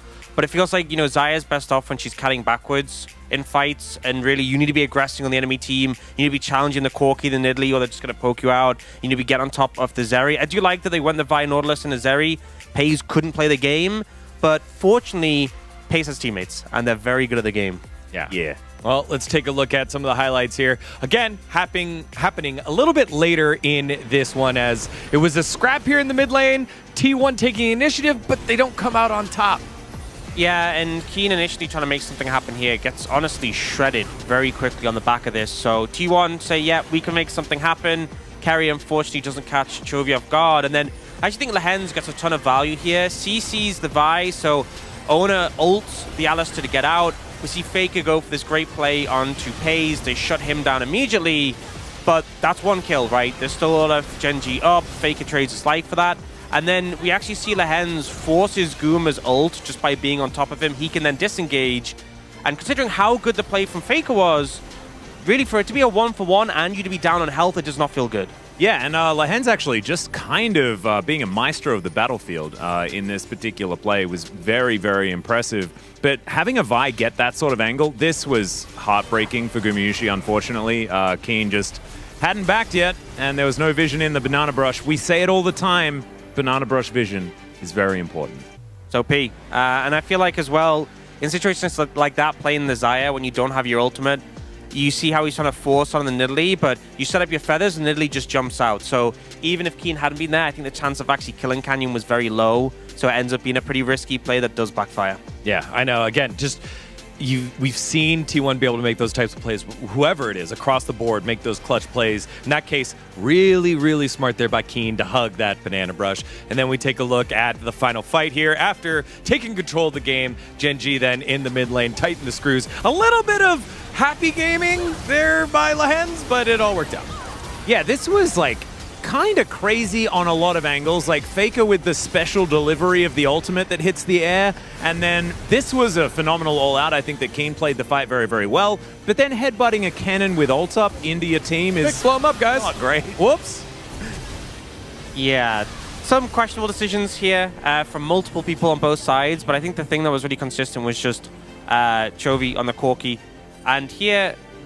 It's on vision. Yeah, very disrespectful, I feel, from Guma. And the other one, you know, obviously didn't see Keen there, but here, you know, maybe assumed Corki walked away when he moved out of vision, but they managed to set a trap, and Chovy was just so strong, just capable of just one-shotting him. And, you know, he had sums, but just didn't get a time to react. Yeah. The game was kind of already over at that point, so I guess we can't really be too hard on on Gumayusi. Like, we're not going to say that was where they lost the game. It wasn't. There are a few things that sort of compiled on top of one another. The early game was actually pretty close. We didn't really have an opportunity to show it, but a lot of back and forth, especially between the junglers in this game. But with the fact that T1 didn't get off to their lead like they did in game number one, it was much more even game, and Gen G wins those. It just feels frustrating because, you know, if you're behind against Gen G, of course you lose. If you're even with Gen G, well, they get more gold from the map, and you lose. And then as we saw in game one, if you're ahead of Gen G, well, they will stall the game out, and you will still lose. Doesn't matter. It's just inevitable. Yeah. All right, well, let's see who the POG is here in game number 2 after Gen G successfully take this series. And yes, also the inevitable, it's Chovy taking this one. The Boom Boom. This is like some of the lowest POG points that we've seen from Chovy in a really long time. And spoiler, I didn't even vote for him. I felt like, yes, he does amazing things, but I guess we're kind of used to Chovy just being good at Corki and delivering a lot of the boom boom damage. This one was what we just saw before. Pretty sad to have to do it to Gumayusi twice in a row, but there it is. Oh, the analyst. Oh, I'm not alone. Okay. The Keen just cabal on the analyst votes across the board. That's the Endcast just like throwing it over to Lehens. I'm right on board. Yeah. What? I mean, I'm into it. He had that good fight on the Alistar. Yeah. You know, I think it's he also like died by himself loads of times, but he wouldn't be Lehens without that. We love him for that. And you have to like, if you want him at his best, you have to also love him at his worst. The cannon delivery system, that was pretty neat, you know. Innovative. Sure. It was cool. It is very innovative. I think, honestly, Chovy is suffering from what all his teammates suffered from in spring, which is having good teammates, right? Yeah. You know, so Chovy It's was actually like, it's really hard to get all of the POG points with really good teammates, so it must be hard for Chovy. Yeah, and they experienced that in spring where Chovy was just getting them all, and now he's suffering a bit from that because we had Canyon at the start of the split, was getting a ton, now Pays is, and it's not that Chovy's playing bad, it's just they're playing really good. We'll have the interview here in just a second with Jisun on the translations. But T1, what are the takeaways here for T1 after this series? Knowing that a lot of their tough matches are now in the rearview mirror. They can beat Gen G. Like, not necessarily in a series, but in a game. Game 1 was winnable, and they just flubbed it. So they can definitely beat Gen G. Game 2, clearly they were a bit shaken. They are a very hard opponent, but everyone has been losing to Gen G. If you let this get to you, then, you know, that is not something T1's going to do. You just focus, you go, okay, what were our mistakes? We have a couple of easier matches at the end of the split. Let's clean up those, get a good placement for playoffs, and then go into playoffs and be better. Yeah, this is just the regular season. I think that T1 are now kind of out of the woods, right, with their opposition. They've managed to pick up a win over D+. Just finish out the rest of the season, take down your opposition, focus up against B&K in their last match, and they'll be good. And then how disappointed are you that we didn't see Shyvana? You know, expecting to see a little bit more out of that, especially between these two squads, these two junglers and teams that can play around it. Didn't quite see it yet. Maybe we'll see in the next series. I thought Canyon would bring it out, and we get to see someone who is contemplating the pick, bring it out. But I think Ono has also had a fantastic series. It's cool we got to see the Lilia. That's something that's been really popular in the LPL. So, you know, I think Ono had a pretty strong series despite the overall result. Yeah, I think that I would have loved to see the Shyvana, but it's also good to see that our teams wanted to win. Yeah, well, we do have one winner, and it is Gen G, and they are standing by right now for the interview translations with Jisun. Jisun, take it away. Thank you very much, guys. This is Jisun for the POG interview translation. Here joined by Pays and Chovy on the side of Gen G after their win up against T1 with a 2-0 game score. Congratulations on the win, guys. Thank you. Chovy, Gen G secured spot in the second round of playoffs. How do you feel? Yeah, we just advanced to the second round, but I was pretty sure that we're gonna make it, so I don't know. It doesn't really excite me that much. I was expecting it a little bit. In Pays, you have surpassed 1,000 POG points and achieved an incredible personal record today. So you are now the youngest player in the LCK history to reach 1,000 kills in the fewest games. How do you feel? I think today is an amazing day for me, you know. I got 1,000 POG points and also, you know, hit the milestone. It feels amazing. I don't know. He reached 1,000 kills too early. I'm still worried that he might get too spoiled. But anyways, congratulations, and I hope you know, put the great work. Chovy, so with this win, you have also achieved a 10-match winning streak up against T1 with so many records on the line. How did you feel coming into today's match? I mean, you could say so, you know. The stakes could be really high in some perspective, but for my perspective, it was just one of the regular season matches, so I was not feeling too much of a burden or pressure today. Number one, you showcased an outstanding performance with Senna, maintaining your undefeated record and contributing to a third of your team's damage and 100% kill participation. What makes your Senna so special? I mean, my teammates are doing a fantastic work this season, so naturally, I get to have a really good stats around Senna. And also, I think Lihans is also really good at the champions that goes well with Senna, so because of that, I think my Senna gets a little bit of a help or boost in terms of the stats. Well, Chovy, there were some moments in the early game where you were pressured by the Lilia and Nautilus. How did you turn the situation around? What's going on? Anyways, yeah, it was kind of hard for us to kind of dive onto the enemies, but realizing the given situation, I figured that I have to farm or scale well, so I tried to you know, get more gold.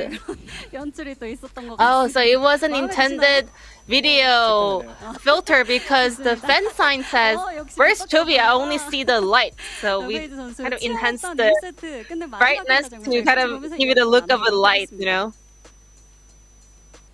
Now let's take a look at this replay where Gen.G was able to close out the game with one team fight. So when was the moment that you were very confident or certain that you're going to win the game? Is this the last team fight? Maybe not. I think maybe mid-game team fight. I'm not sure, but anyways. So we go to punish when the opponents were a little bit split. So I think that was a really good call. Plus, we were very confident in our late game power spike. So once we were having all the powerhouses that we needed, we kind of accelerate the speed of the game. And then game 2, you picked Corki, which was seen in the first game on the opponent's side. So it was an Azir-Corki matchup in mid lane. How did you plan to leverage your team's comp strength? So, Azir-Corki matchup, I think Corki does have the agency to kind of pressure the laning phase. So I kept that in mind in order to kind of win out the laning phase as much as possible to kind of exert more pressure around the map. So your Corki is on a 12-game winning streak this summer. How did you manage to farm and play so well with Corki? I mean, I can't say my proficiency on Corki is decent, but also I think it's mostly because of the great teammates that I have. Chovy, last time you played Draven mid recently, and with many AD carry champions appearing in mid lane, and you are also one of the players that actively use them. What are your thoughts on this meta? I mean, it depends on the situation, but when they are locked in the perfect kind of comp, they tend to do really well. And I just don't really have a strong bias or opinion about the meta because as long as it works well and makes you win the game, I think you should be rather open-minded. And Paige, I'm so curious about this ceremony. Please explain. Oh, last time, one of my friends asked me to do that ceremony if I hit 1,000 kills. So I was just living up to my words. So that was not your desire to, you know, kind of threaten Lehan's, right? Not at all. I just wanted to do it for my fans. Chovy, any thoughts on this? I wish one of my fans also asked for something like that. You know, I can do the same for Lehan's for sure. My wish. Now, Gen.G finished week 7 undefeated. Again, next week you face DRX and KT. Are you confident you will continue your undefeated streak? I am very relieved that we managed to get a win here today. I hope we can keep our focus until the very end in order to win it all. Our team's morale is great. We are in a very high spirit, but I don't want to keep our guards down. We will keep up the grind as well in order to keep the win streak. And this will be the end of the interview with Chovy, Paige, and back to the space. Thank you. Thank you very much, Ji-sun Ayaya, as Gen.G stay perfect and earn their spot in round 2 of the playoffs here in T1. They're on that streak, but it'll stop at 8-6. It's just crazy that D+ is in 3rd and hasn't locked playoffs at this point of the season, and Gen.G is already locked round 2. The lead they have is just absurd. Yeah, it is completely bananas. D+ getting pretty close, though, and with the fact that T1 lose here today, it does help D+ in their struggle with not only securing 3rd place, but also still fighting for that 2nd place that is kind of on the table for them, as of course it is only Gen.G that has locked that round 2 right now, and it's going to take a while for anyone to get to that point. Yeah, well, we'll see how that all shakes up later on in the split. But next up, fans still outside making signs for the next matchup. It's BNK FearX versus DRX, and we got some replay for you in between the breaks, so don't go anywhere. More LCK in a bit.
대대로 하나가 되기 위해 동리아의 궁극기를 타고 빈티비티로 떠나 은퇴양난. 수영장에서 정말 꿀잼 게임들로 웃음이 끊이지 않았습니다. 아니 근데 서영아, 조회수가 망했던데? 이거 괜찮은 거야? 아이 뭐 저희는 뭐 친해지기도 하고 더 돈독해졌잖아요. 조회수는 뭐 PD님들이나 작가님들 좀 경향이 있는 거니까. 그치, 재밌긴 했어 우리들. 여튼 다음 이야기 상체팀과 하체팀 승리는 누가 할 것인가? 마지막 게임도 기대하시라.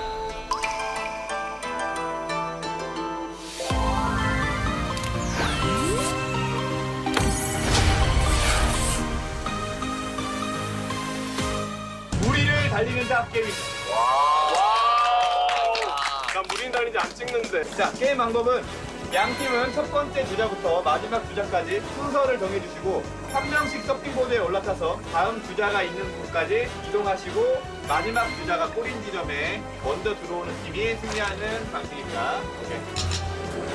근데 위치가 좀 불편합니다. 이것 때문에 계속 움직여.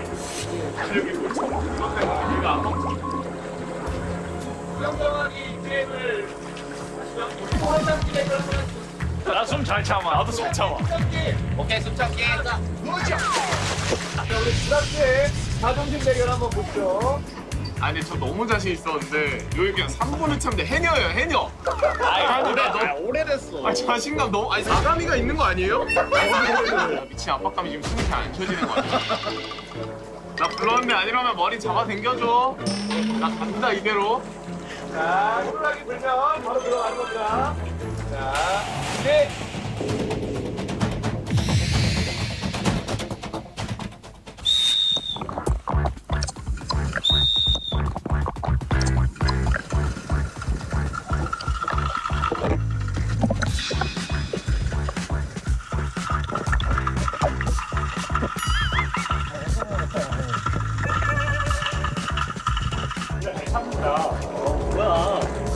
자신이 있었는데 내 종인이 벌써 종인이 형 죽은 거 알지? 에이, 소행이가 죽었네. 소행이 금방 올라오겠다. 아니 진짜 왜 이렇게 잘 참아? 바로 죽어? 야 이거 뭐라고 무튜브에 거냐. 아니 소행아 그만해. 죽은 거 아니죠? 감이 없는데 죽인가? 아니 서영이 형 죽은 거 아니에요?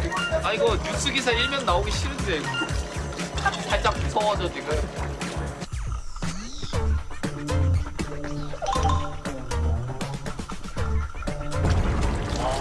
진짜야? 진짜야? 쟤 빨리 이렇게 할까지. 어때 이거 못 이겨요. 못 이겨요. 못 이겨. 와 뭐야?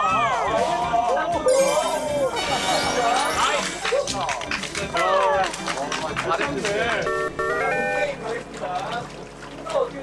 1번 타자 김종인.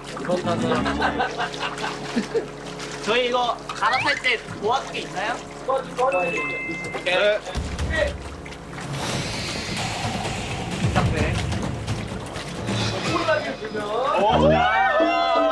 너무 좋다, 너무 좋다. 시작을 하시면 됩니다.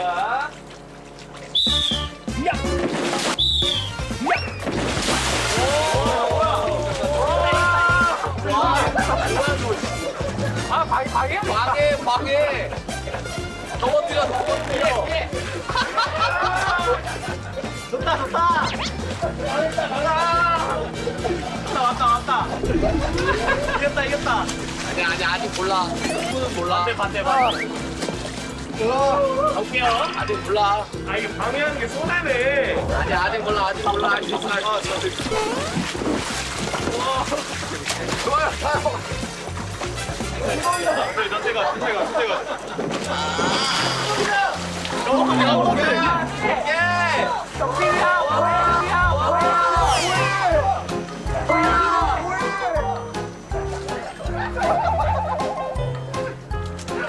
넘어뜨려 그냥. 야 방해하는 게 손.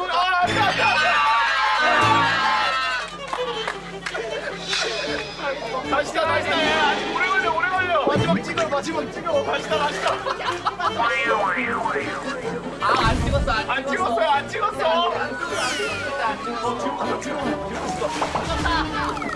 빨리 와요. 할 수 있어. 일단 찍어.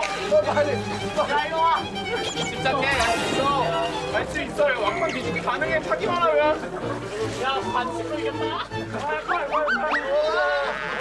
저 버럭텍 좋다. 그대로 오면 돼 지금. 그대로 오면 돼.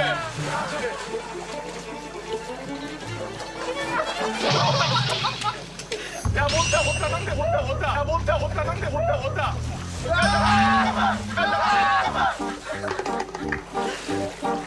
대충 사는 척하고 찍으면 돼 이거.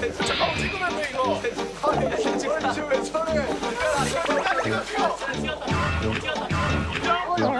이거 인정이잖아. 인정. 야, 도와줘야 돼. 야, 너 설거지 하고 싶어. 내가 설거지 하기 싫잖아. 빨리 가. 가야 돼. 이거. 야, 그렇지. 뭐라. 그렇지 와, 빨리 와. 그렇지 와, 빨리 와.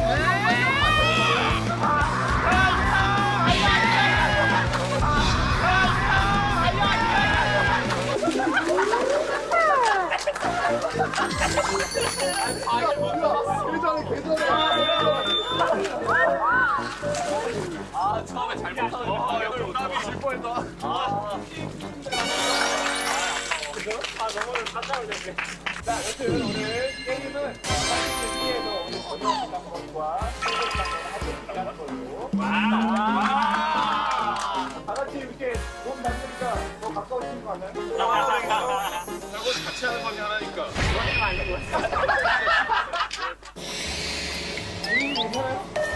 야 입술이 파래요. 얼굴에 낯빛이 잠깐 머리를 너무 크게 박아가지고 땅이 울리더라고요. 좋네 마무리해 그러면. 자, 여러분들 식사로 가기 전에 아무도 못 알아채신 것 같은데 여러분들 유니폼을 보시면 새로운 로고가 추가가 됐습니다. 구해제야.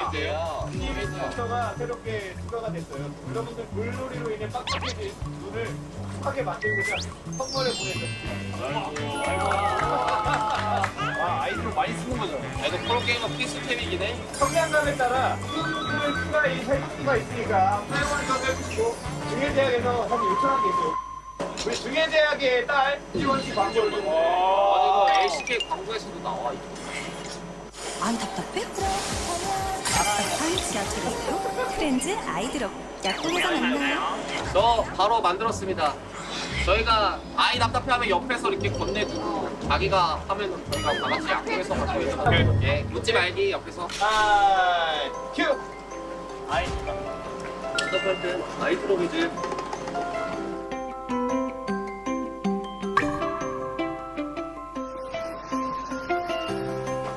아이 촉촉해.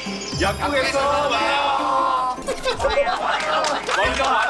너무 좋았어. 야, 대시로 꽤나 과장돼 있었어. 완벽했다 이거. 깔끔하다. 하나, 둘, 셋.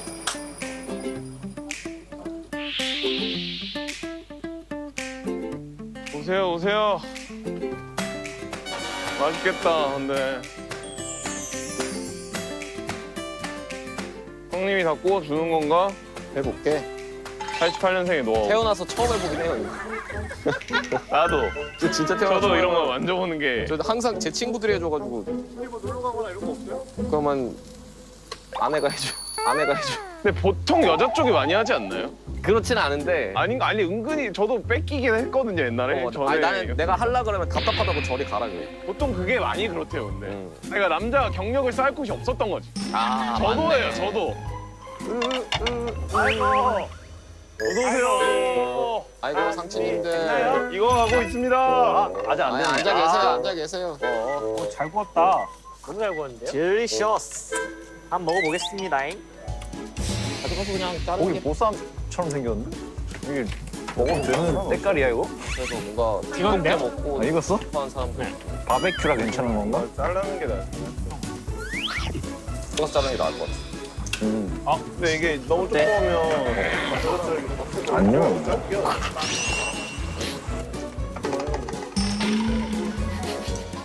아니야. 익은 데가 있고 안 익은 데가. 아 귀찮아. 요즘 고긴 깨끗해서 괜찮아. 저 먹어. 네. 좀 먹어? 맛있어.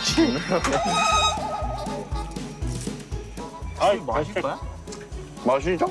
마시죠. 소맥 먹을 사람? 저요. 저도 먹을게요. 감독님 소맥? 소맥. 소맥 드십니까? 오케이. 동민이 형이 기가 막히게 원샷 각으로 타줄게요. 기가 막히게 말아주세요. 근데 왜? 원샷이 소주가 너무 많은데요? 아니 이 정도 먹어야지. 받아들여. 짠이에요? 그냥 뭐 짠만 할까요 일단? 짠! 원샷이야? 아니요 아니요. 편한 대로. 미지근해. 이거 소주가 상당히 많이 들어간 것 같은데? 형이 원샷 했어 설마? 아니요. 와 근데 진짜 누가 탔어? 암살이야? 아니, 제 입맛 이상한 거 아니죠? 아니 이렇게 먹는 거야 원래 소맥은. 부장님 스타일인 거잖아. 1대1도 아니고 이거 뭔 비율이에요? 이게 KT 스타일이야. 잘 보이긴 하나. 다들 편한 데 있었구만. KT가 옛날부터 유명하긴 했어. 강한 자들만 살아남았구나 이거. 다들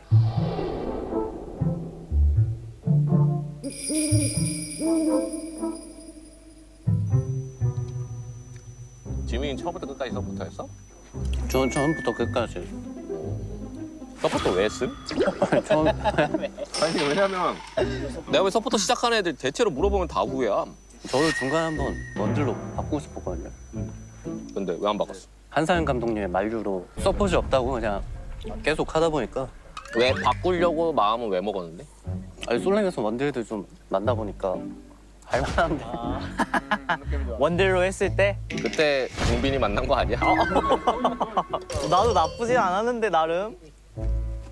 너 같은 팀 했던 원딜 누구는 거야? 테드랑도 하고 테디, 강진이 퓨리. 형이랑도 하고 퓨리랑도 했어? 퓨리랑도 하고 수리. 종인이 형은 범현이랑 카인, 고릴라. 눈꽃 이렇게 세 명이어서 얼마 없네 생각보다. 범현이랑 좀 오래 했어서 그렇지. 그래서 다 만족스러웠어? 아니 그러니까 그러니까 제가 근데 KT 가가지고 아니 저는 근데 롱주에 있을 때도 저는 좀 많이 열심히 했다고 생각했거든요. 근데 KT에 있었을 때 약간 많이 부족하다는 걸 알긴 했어요. 일단 오창종 감독님이 바텀에 요구하는 게 굉장히 많아요. 뭔가 약간 그런 주도권 콜도 빡세게 하고 뭔가 우리가 먼저 움직일 수 있다. 근데 그거를 약간 이제 라인 밀기 전부터 얘기를 해야 된다. 왜냐면 너 알잖아. 약간 이런 느낌으로 계속 얘기해 주셨거든요. 그래서 그걸 다 해내면은 그냥 제가 보기에는 그냥 일장이거든요. 예, 그거를 좀 해내기 버거웠던 것 같아요. 저랑 눈꽃이가. 그래가지고 그래서 그때 가가지고 아 내가 진짜 꽤나 많이 부족한 사람이구나. 그래서 그 전까지는 자신감이 넘쳤는데 어쨌든 다시 프로게이머 이제 그만두고 다시 이제 원래는 한 번쯤은 다시 하려고 그랬는데 너무 준비하지 않은 상태에서 했어가지고 그게 좀 아쉽긴 하죠. 시간이 좀 더 있었다면 좀 더 아름다운 뭐 그런 게 있었을 수도 있겠지만 같이 하자. 같이 했죠. 재밌었지. 저희 근데 상대 팀이 혹시 정해졌나요? 솔직히 정해졌죠. 그래서 진짜 정해져 있었어요? 여기서 여러분들한테 선택을 하게 하려다가 당연히 할 팀을 뽑을 것 같아서 이번엔 노페 감독님께 여쭤봤습니다. 노페 감독님의 선택은 DRX 책임집니다. DRX. 현재 몇 등이죠? DRX랑 같은 순위입니다. 그러니까 노철 형이 고른 거지 이거. 감독님 탓인데 지면? 저희 그냥 계속 이렇게 벌레가 차라리 좀- 안에서 먹자. 네, 벌레가 많아가지고 너무 많긴 하다. 인정. 살려줘. 감사합니다. 다 원하고 계셨을 거야. 나 원했어. 너무 원했어. 난 사실 노력했어. 가자. 얘들아 잠깐 모여봐봐. 오케이. 오케이. 다들 거기 앉고. 종일이가 크니까 위에 앉아. 자, 우리가 이제 상대가 정해졌는데 남은 기간 스크림 때 어느 정도 방향성을 갖고 하는 게 좀 좋잖아? 도움이 필요할 것 같아서 린다랑 해설님, SK CL의 린다랑 해설님한테 우리 제발 어떻게 하면 이길 수 있을지 이 선수들은 어떤 특징을 갖고 있는지 좀 코멘트를 해달라고 했거든? 또 우리가 이 데이터 해석하는 데는 도와줬잖아. 뭐 우리 감독님도 있었고 원래. 같이 한번 알아보는 느낌으로다가 자료를 한번 보도록 해봅시다. 오케이. DRX 챌린저 2024 LCK의 서머. 너무 어린데? 정글러가 뭐야? 많이 17세 있다. 일단 정규 시즌 성적 5위, 4주차 종료 기준인데 4승 4패, 세트 9승 9패 이 정도 괜찮잖아. 아니 표정이 안 좋은데? 5위? 근데 5위면 1, 2, 3, 4, 5면은 상위권이네? 그러니까 서부인 거잖아. 정부가 아니잖아. 서부긴 하지. 맞지.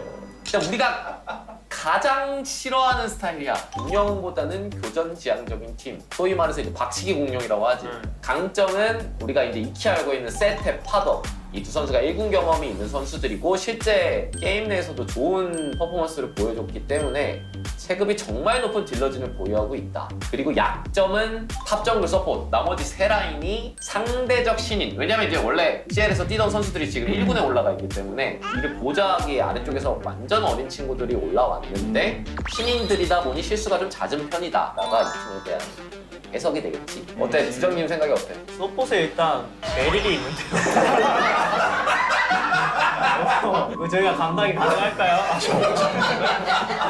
그래서 이제 뭐 어느 정도 이게 간단하게 설명이 되어 있던 거고 이 선수들의 좀 디테일을 한번 같이 보면서 얘기 또 나누면 좋은 것 같아서 정리 좋은데요? 좀 그 상태를 못 하는데? 사퇴를 못한다? 이건 좀 좋은데? 국밥이다 이 선수.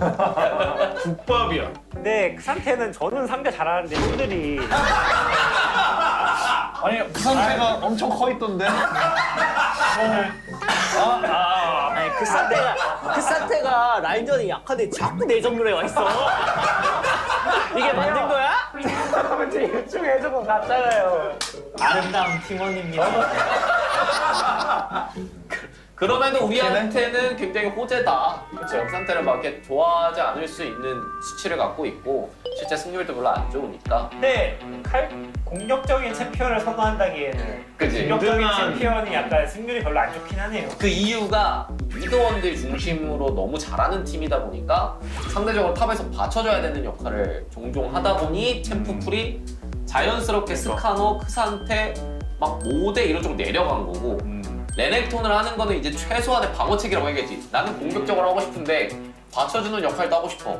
이 두 개가 같이 혼합된 게 레넥톤이고 실제 승률이 그쪽이 잘 나오고 있다. 좋은데? 레넥톤을 내가 쓰면 되는 거예요. 맞지? 그것도 맞아.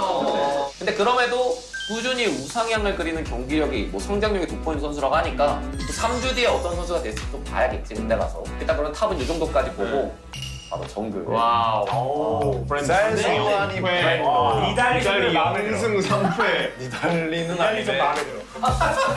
K가 0.67인데? 니달리도 킬을 하다 만 건가? 저기도 상승 8초하다 무너졌나? 너무 빨리 해야 되는데. 그런가 보네. 아니 어때 이거 보니까? 아니 챔피언이 저랑 비슷한데요? 진짜 형이랑 챔프 비슷한데요? 좀 비슷해. 브랜드만 약간 브랜드가 근데 너프 당하니까 사실 이 선수 자체가 딱 선호하는 챔피언 구성으로 봤을 때는 교전지향적인 챔피언들 좀 많이 하는 느낌이 있잖아? 정글 동선, 라인 개입, 그리고 정말 안정적으로 오브젝트 위주로 굴려나가는 운영에 통달한 팀은 아니다라는 게 저 지표로도 보이는 거지. 일단 챔으로? 나는 다 좋고 리신 안 하네.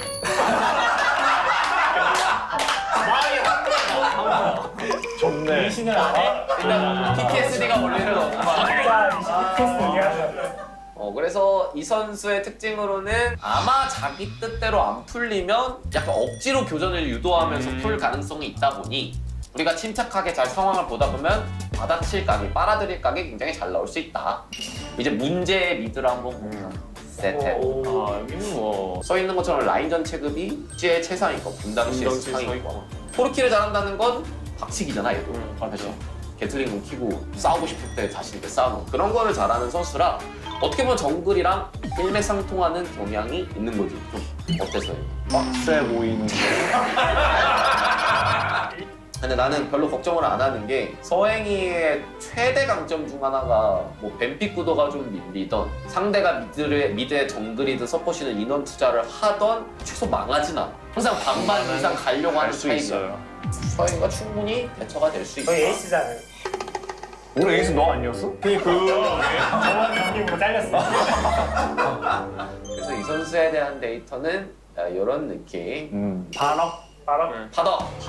이즈, 카이사, 서머 때 했었고, 올라와서 했었구나. 당시에도 이즈를 좀 잘했던 기억도 좀 있고 실제로 지금 이즈에 대한 자신감이 너무 엄청나게 높은 상태다. 저런 거 봐. 이즈리얼 배야죠. 나는 이즈리얼 많이 하네. 약간 백가대가 벌써 쌓이는 것 같긴 해. 저는 감독님이 어떻게 하셨어요? 뱀픽이 마실사 있으니까. 아니면 우리도 하던가. 우리가 해도 되네? 근데 잘 맞추는 게 잘 피하더라고. 이 먹은 놈이 잘한다고 이게. 그래도 스킬샷이 굉장히 강점인 선수라고 하고 아까 그 세텝 선수랑 같이 DRX의 상수 역할을 해주는 굉장히 눈에 보이는 빛나는 선수들이다. 서포볼까? 어우 간단하다. 든든하다. 땡땡이들만 하는 거만? 얼리스타가 모스틸이네? 그냥 지민인데? 도 하고 연수 픽으로 이제 바드 룰루 멜리오 이런 것도 나오네요. 그러니까 이 선수가 재밌는 게 아이디가 우리가 베리를 떠올렸잖아. 연상케 했는데 실제 플레이도 베리가 비슷하네. 약간 그 도사 모먼트가 있대. 근데 베릴린 플레이 따라다 못하면 이제 그래서 이제 실수가 잦은 라인에 서포터로 들어가 있는 거야. 어떻게 보면 피지컬적인 부분에서는 당연히 뛰어난 선수지만 아까 얘기한 것처럼 운영적인 부분에서 정글이랑 같이 아직은 좀 부족한 선수다. 확인. 내가 보기엔 두 가지 방에서 갖고 연습을 해봐야 될 것 같아. 첫 번째는 같이 라인전을 싸워볼 수 있는 챔피언으로 붙어보면서 우리 체급을 키울 것인가, 아니면 그냥 처음부터 딸깍 받아치기 좋고 단단하고 튼튼한 애들 위주로 뿌려놓고 연습 과정을 한번 밟아보는 것도 하나의 방법이지 않을까. 탑은 이기는 거 하고 그래? 원 이기는 거야? 딸까 그냥. 맞아. 상대가 주인공은 너야. 정글은 딱 보니까 일단 쟤도 딸깍인데? 같은 딸깍하면은 매지컬 이겨버린다. 그럼 중요하지. 미드는? 미드 일단 기발이랑 제바가 어떻게 되는지 보고 스타코르키만 어떻게 하면 괜찮을 것 같아요. 원딜은? 난 너무 무섭다. 내가 상대한테 말하면 무섭다 무서워. 알겠어? 옛날에 영상 찾아봤다니까. 솔랭도 지금 최고점이고 종이니까 맞지? 열심히 할게요. 네. 우리 그럼 서포트. 보니까 KDA가 좀 안 좋던데 진짜 박치기를 좀 잘할 것 같은 선수가. 그치. 실제 우리가 지난 경기에서 따라가는 그림도 대체로 쟤네가 무리한 거 받아내면서 조금씩 따라갔었는데 얘네라고 안 할 거야. 우리가 냉정하게 기다리면서 침착하게 마인드만 잡고 있으면 분명 역전의 기회는 오지 않을까. 그리고 알지만 무관중. 그치. 그 친구들이 많이 긴장할 수도 있어. 그냥 오히려 좋을 수도 있고. 오랜만이라 떨릴지도. 나도 뱀픽하다 절 수도. 다 같이 한번 파이팅 외치고 끝내볼까? 네. 자신 있게 갑시다. 파이팅! 파이팅! 네, 화이팅! 은퇴한 날! 파이팅! 파이팅!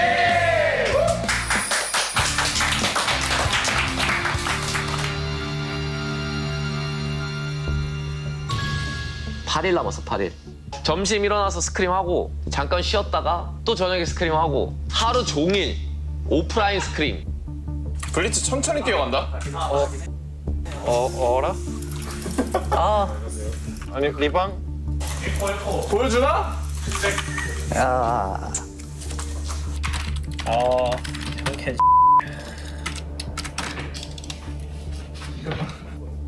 또 이길 뻔했는데 또 맨날 이길 뻔하다가 지네. 근데 진짜 진심으로 너무 할 만한데? 아 근데 진짜로 이거는 좀 심각하게 받아야 될 것 같아, 얘들아. 왜냐면 팬들이 보기에도 아 얘네가 노련하다, 확실히 레전드들이다 느낄 수 있어야 되는데 솔직히 보기에 스스로도 쪽팔리지 않겠어? 너네가 나중에 생각하기에도?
darkest of the days, where the souls turn to ashes, it made me who I am today. I escaped from the latches of the shadows chasing me down. I'm not gonna run, I am standing my ground. Wherever I go, fear does not follow, even when the storm hits and hell is around.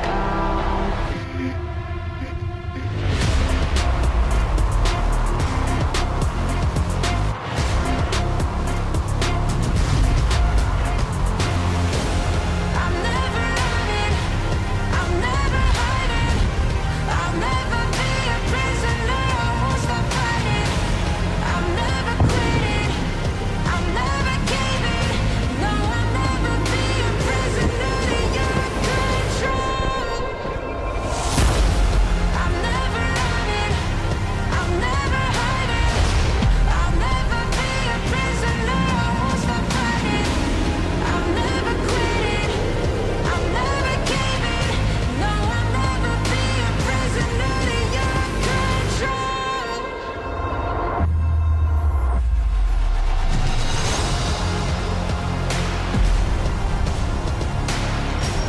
I'll never be a prisoner, I won't stop fighting. I'm never quitting, I'm never caving, no, I'll never be a prisoner to your control.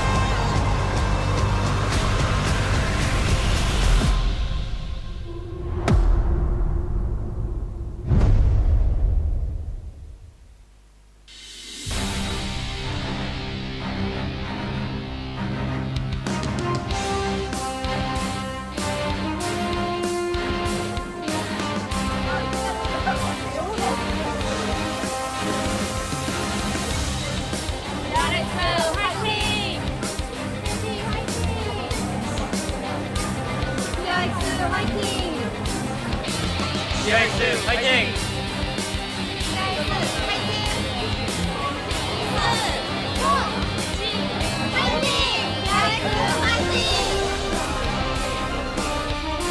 Hello and welcome back to the LCK. We're here for the second match of the night. We just finished Saturday's showdown between T1 and Gen G, and now we're getting on to BNK FearX up against DRX. And, you know, in round one, DRX actually was able to take down BNK, but this time around, feels like one team, BNK, is heavily favored.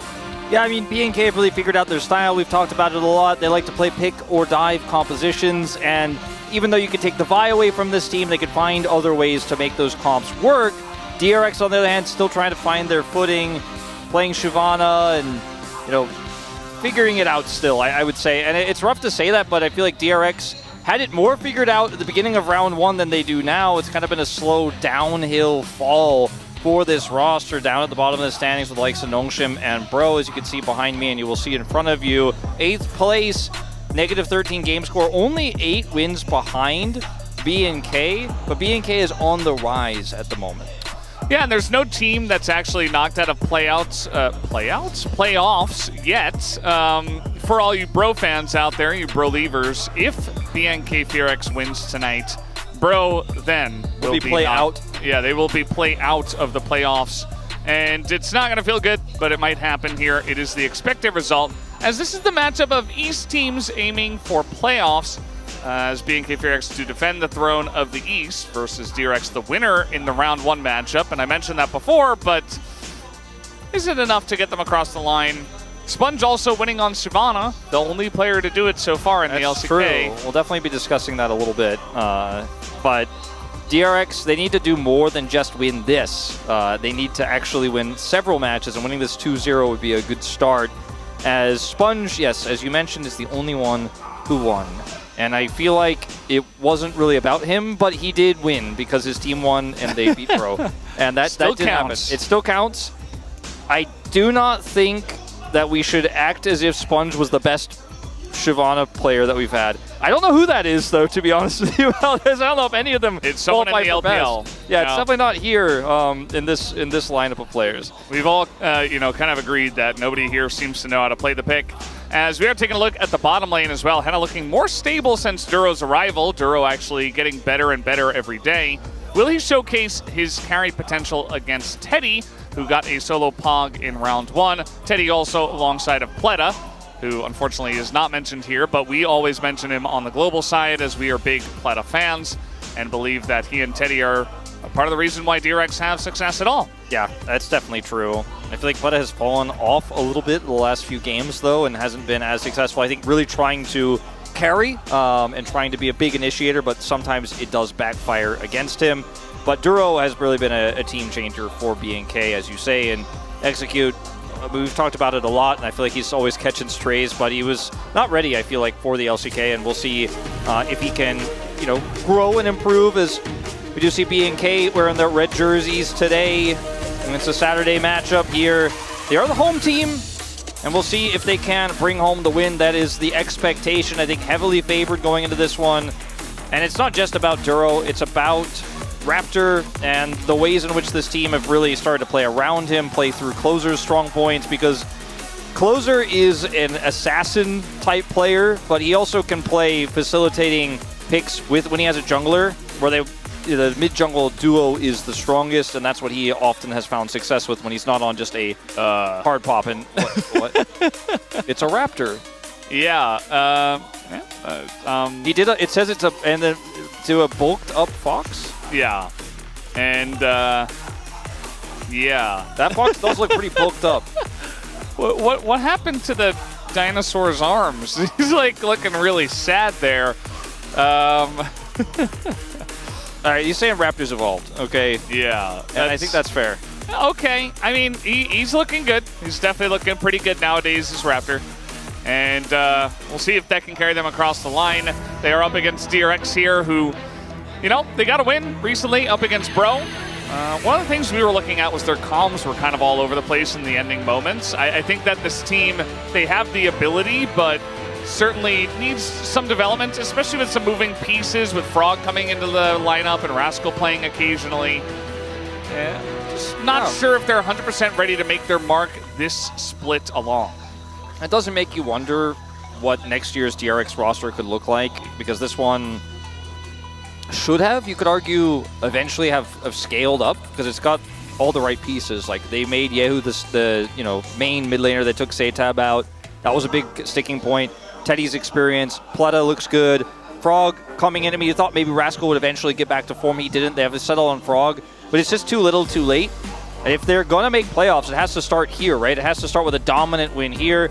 The jungle matchup is going to be the key, as Sponge has, I feel like, really leveled up. I mean, he's been one of the players who went from, we were a little bit concerned about, he's not ready for the LCK, to now he's really playing through bottom lane a lot, really helping tie up some of these lanes, and has been a really big part of their wins. You can see his kill participation at 14 is actually highest across all junglers here in the LCK. So kind of like Umpty of old, if he's not doing it, they're not doing anything. And so it means he's a really key player. Maybe, don't play Shyvana so you can keep making that impact. Because Shyvana's not getting it done before 14 oftentimes here in the LCK. I really hope so. I mean, unless he's like, okay, I got the win on Shyvana. I feel comfortable on this. Let me practice this a little bit more. Let me look at some of the games from the LPL. Former DRX jungler Croco, stuff like that. And maybe he has improved. And maybe we'll see a good game of Shyvana. I think it'll happen eventually, as long as this pick remains in the meta, if they pick it in the right spot and it's played correctly. But, yeah, no guarantee that it gets played tonight or anything like that. But. Oh, certainly not. But I think there's a pretty high chance, considering its kind of flavor of the week, I would say, not even month. And wasn't played in our last series, too volatile. And they are two of our top teams. We have seen a little bit more East Side action out of Shyvana. Peanut had an East Side level performance on the pick, unfortunately, but I'm still on the let's wait and see, because we have seen it proven to work in the LPL, and I think as teams learn how to use it better, it does have its place in this meta, at least on this patch right now. I'm just not sure if these teams are ready, and if they prove that they are, I'll take it back. But I'm still open to it. And considering, where we are in the standings for these two, BNK trying to solidify their playoff spot, DRX trying to claw their way up from the bottom, you know, if you're desperate and you feel like it's a good pick, even if you're not ready, maybe you just toss it out there.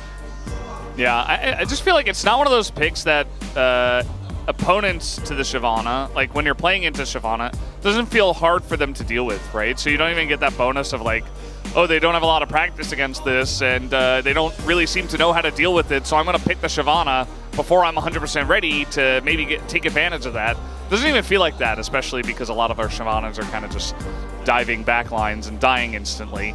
Yeah, Ryu has changed my opinion of his summer split, because in the early parts I thought the drafting really left a lot to be desired, to be honest with you, Valdez, but he's really turned it around as playing towards his team's strengths rather than trying to kind of outplay the meta.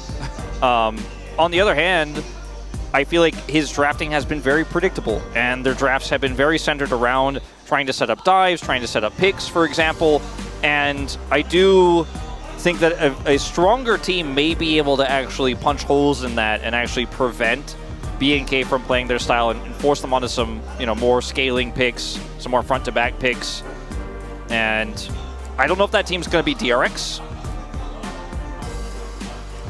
Speaking of, coaching booth here. Yeah, just hanging out, getting that, you know, casual 6 p.m. coffee in. Pretty common here, actually. But looks like blue side selected here for the side of BNK Firax as the draft is going to start up. And let's see if Ezreal gets through first. That's one of the things I'm looking at. DRX actually one of the teams that left it available and then picked Ashe into it, knowing that Bro couldn't play it, and it is always a very concerning thing when the blue side first ban Ezreal comes through. But that is a sign of our Ezreal player is not one of the Ezreal players, and it is going to get nerfed, so you can just weather the storm through this patch at least. I think it's still going to be viable, but it's definitely not going to be as busted as it is now. But that's a first sign here for BNK that they're not planning on playing any scaling Ezreal pick. They want the action, they want it fast, they want it early. Rumble's gone, Renekton's gone. Vi should follow. Vi should follow. That's not Vi. It looks like a Vi Dwani. Vi first pick here for BNK, but they want the Ashe instead. With the Ezreal banned, I feel like you don't necessarily have to prioritize this Ashe higher, but it is Teddy. Yeah, the Ashe is still pretty strong, and as you mentioned, I think they want to take it away from Teddy as well, so they'll do that. And we'll see if Sponge wants to hop onto the Vi, and if he doesn't, then you get a chance to pick it anyway for Raptor. Well, they're going to pick Corki here instead, and then Sponge is going to lock the Shyvana, so that question was answered pretty quick, huh? If he was going to play it again. He gives us the smile. All right. We'll see how it plays out. As you can see, win rate very low. Very niche pick here, considering the entirety of the LCK really only played this week. So Vi is open.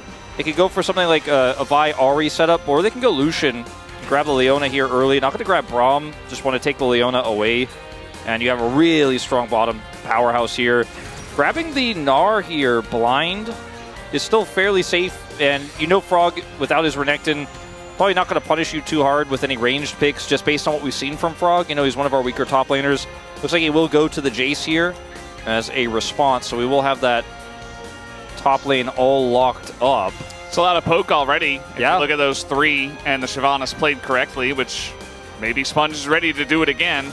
You have insane poke from Shyvana and Jace, and even Corki. Not much of a front line. Actually, zero front line. Shyvana does not count. No, she does not count. So they'll have to find something in the support role for sure for Plata, maybe like a Rel or something. Yeah, I think that's probably your best bet. And if you look at this ban, I think Vi still works on this comp very well because you have the Leona follow-up, you have the Ashe Arrow follow-up. I think you probably just want to take that one away. They will. And on the side of BNK, might be looking at supports. They take away the Senna, which does give you Ornn as a tanky frontline as well if they had been able to lock that one up. So I do like that ban quite a lot. It is a tougher lane to play into the Ashe Leona, but still just don't want to give them that scaling opportunity because they already have so much late game damage and poke scaling here around objectives. And the next ban here gets a little bit more interesting. Perhaps a Viego or maybe even a Xin Zhao could be the angle if you're still focused on jungle. Zyra, not really a dive champion, but there's a lot of CC that you could follow up with, especially in the bottom lane if she was allowed to be played. Yeah. I do wonder what Raptor will eventually hop onto alongside of what they have. His closer has a big smile on his face. maybe discussing what he's going to play into the Corki in this one. I feel like he's got a lot of ideas because a lot of the champs in his pool can do well into the Corki if he gets support from the jungle especially. They still have, you know, if there's going to be a Lucian pick, it's still up. So they could answer the Corki with that. If Corki gets flex bottom, which would be quite weird in this draft, they could, you know, move the Lucian bottom as well and try to do something different with this Ashe. I don't know, but looking at the Recon lock in here, you're just not going to know what that bottom pick is. There's a lot of scaling picks left up, and the Recon is not the tank you were looking for, unfortunately, in this lineup. Yeah, I mean, at least in this meta, he builds Warmogs, I guess, but he's definitely not the tankiest. Yeah, I guess if they want to, they can just play Lucian mid here. I mean, the Ashe setup in the bottom lane is fine. Probably not going to be flexing that one top into a Jace anyways. And Lee Sin's going to come through. It's just going to be Lee Sin to Leah. So very much a ton of single target pick. That's what BNK do. They found their way to it in another draft here, even with the Vi ban, even with the Sejuani ban. And it's just going to be an extremely squishy, extremely high damage glass cannon composition here for the side of DRX. But there's not a whole lot of setup for the bullet time. You know, I guess the bullet time in itself could be like your tank.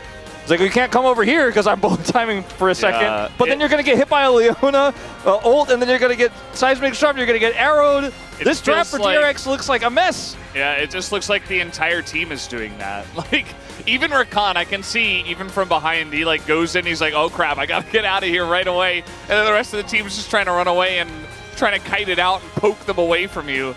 I only work to a certain extent and pretty much only from ahead. I almost feel like they could have picked Poppy for jungle here as well for BNK, and it would have been strong as well. Like, there was so many options, but man, the single target pick here into zero tank is a concern.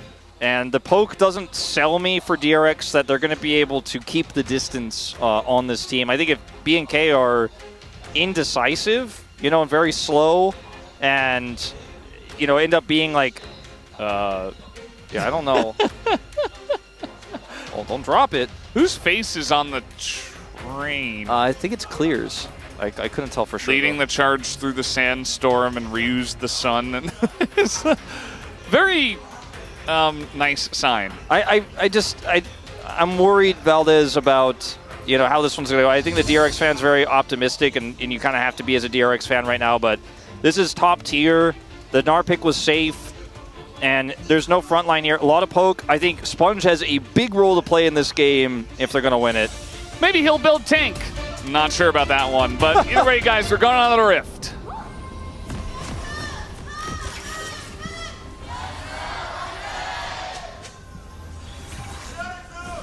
소환사의 협곡에 오신 것을 환영합니다. Alrighty. Yep. 30초 남았습니다. You know, I remember Demonic Embrace, that item? Yes. That's not in the game anymore. Would have been good in this situation, I feel. Yeah. It's would have been very nice. You and I talked a lot yesterday off camera about the Shojin build that is very common here in Korea, so Frog is in trouble. Yeah. And Duro will take that 100% of the time because he's got Hex Flash. And now Frog, could it be in some threat, especially if Raptor does go up there? Exactly, because Raptor is a jungler who can make an impact early in the game, and Sponge is not, so that's a little concerning that he's not going to have Flash. We'll talk more about the Shojin build if he goes it, I guess, but over here, it's just a early aggressive setup here for Pleta. Doesn't want to get ashed. They're both going to path bottom, so lack of Flash not necessarily going to matter as much. Raptors' first Lee Sin game this season. Mm-hmm. Definitely does feel like Lee Sin has been very fringe, you know, outside of Lucid. Who's the one guy who's really picking it up consistently. I feel like everybody's kind of tried their hand at it at times. I think like Canyon maybe has a game, and the owner here and there. But it just feels very much feast or famine at times, especially if you get ahead. It's like, oh, I kicked him away, and then I didn't really do anything. But I do feel like Raptor, especially in his current form, can make good use out of it. As the Ashe, speaking of which, the NK are making very good use out of that. Yeah. Well, that's level 1. That's a cleanse. It's going to be very hard to play Misfortune in this draft, because when you use your ultimate, you are stationary. There are a lot of CC that can get you in long range, like Ashe Arrow and Solar Flare and Zenith Blade. And, you know, maybe a R that's coming on top of you with a little crush action. But we'll see if this works out. As you know, I've been on the space for a lot of these draft gap and draft danger, let's say, kind of games, and I'm looking at it on live on my PGM right in front of me, and I'm like, this seems rough. It's down cleanse already. This is not a winning lane early for the MF. Yeah. The Rakan itself, the pick, I feel like Pleta is extremely confident on this pick. It just feels like, you know, you get some healing in the lane, you can get a little bit of harass, but outside of some knockups later on and then potentially setting up your Misfortune and your poke for the team, you don't provide too much else. At least they find some hard engage. It's really good hard engage with the Rakan, obviously, but you've got pretty much no one else, and everybody's going to be standing behind you. So, like I said before, I feel like they really need to get ahead, and if they get ahead, it solves a lot of their problems, where from ahead you can set up plays where you're poking and you don't really need a front line as much, and you can use vision to control space. Topside Prio, they're coming over here and trying to push Yehu and maybe even contest the Scuttle. They're not going to get the Scuttle, but Yehu may have to flash. No. Well, yeah, okay, he does commit to it, because he maybe could have just gone to the right there, but... Yeah. I don't know, like, Raptor... I don't know about that. I feel like Raptor maybe could have gone really aggressive, but he backed away because they didn't know 100% where Sponge was. But then after he backed away, Yehu flashed. Yeah. So I was like, he should flash if, like, Raptor's going to follow flash and get, like, a crazy thing going. Yeah, if he flashes and gets the Q on you, even if you do flash, you're doomed, so he wants to get out of there, but he just wasn't there. Just very safe from Yehu, as Raptor's going to go in onto the Shivani, is going to hop away. Yehu nearby, Valkyrie over the wall, as there's the flash from Raptor now. Closer has no mana, so he wasn't really able to do anything there. And Shyvana doesn't need mana and will do a lot to you long term if she's on top of you and has a Corki with her, so we'll have to be respectful there. As Clear, just putting the pressure on here range-wise against this Jace. Frog is out of mana and doesn't have flash, but I don't think he's really in any danger. Clear doesn't have level 6 just yet, but Gnar pushing a Jace out of lane, that was your counter pick. Does feel not great. Take it away, Valdez. Yes, I'm very ready. Yeah, they're pushing down here. Teddy's almost got his cleanse back, so that's nice. It does feel like a lot of our games, we've discussed this a decent amount, but a lot of our games have kind of slowed down. It feels like in the LCK we've kind of taken a little back seat. A lot of teams are trying to draft more scaling and try to play for the later stages of the game, and so we don't get too much action. Like earlier this week, I think it was, we had, might have actually been Sponge. Somebody got a POG 003 from the jungle. I think it was Sponge. May have been. On Italy? That sounds right. I can't remember. Yeah, just like no kills, 3 assists, POG. And then we had another one yesterday, is 006 from the jungle, POG. And it's just like, yeah, not a lot of action. They just got team fighting. They got the dragons. Was kind of the angle there, and relieve some pressure. Yeah. And sometimes that's all you need to do. As Closer's going to flash. Yeah, I guess the slow, and Yehu is going to sidestep everything, but I don't think he can sidestep his death. His first blood will come through. Raptor does pick up the kill, somewhat unfortunately, but at least he'll be able to use that to get fed and get that first item early so he can be more of an impact here in this early game. It's just been the top lane has been going very well. Obviously now Frog is starting to get back some control after that first back, and his longswords come through. Played steel caps for Clear, but he's getting a little bit more control. Bottom side has been in control of Hannah and Duro. So mid lane's where all the action's been at this game, and Closer is putting this threat on.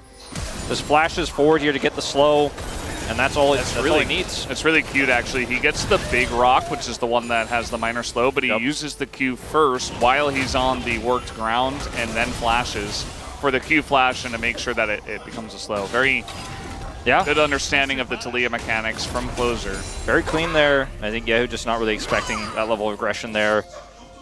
Raptor has level 6 and has his ultimate now, so could even look for some more pick potential if this Jace overextends on the top side. He's got a ward there, but Raptor making the plays. You know, did have to flash earlier after a bit of a whoopsie, but was able to get Yehu's flash early.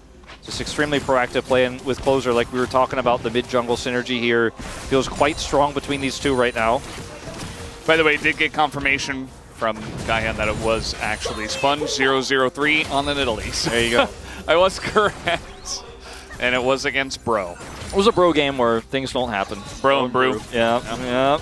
What's your Bro and Brew right now, Wolf? Just a bottle of just water. Some water? Yeah.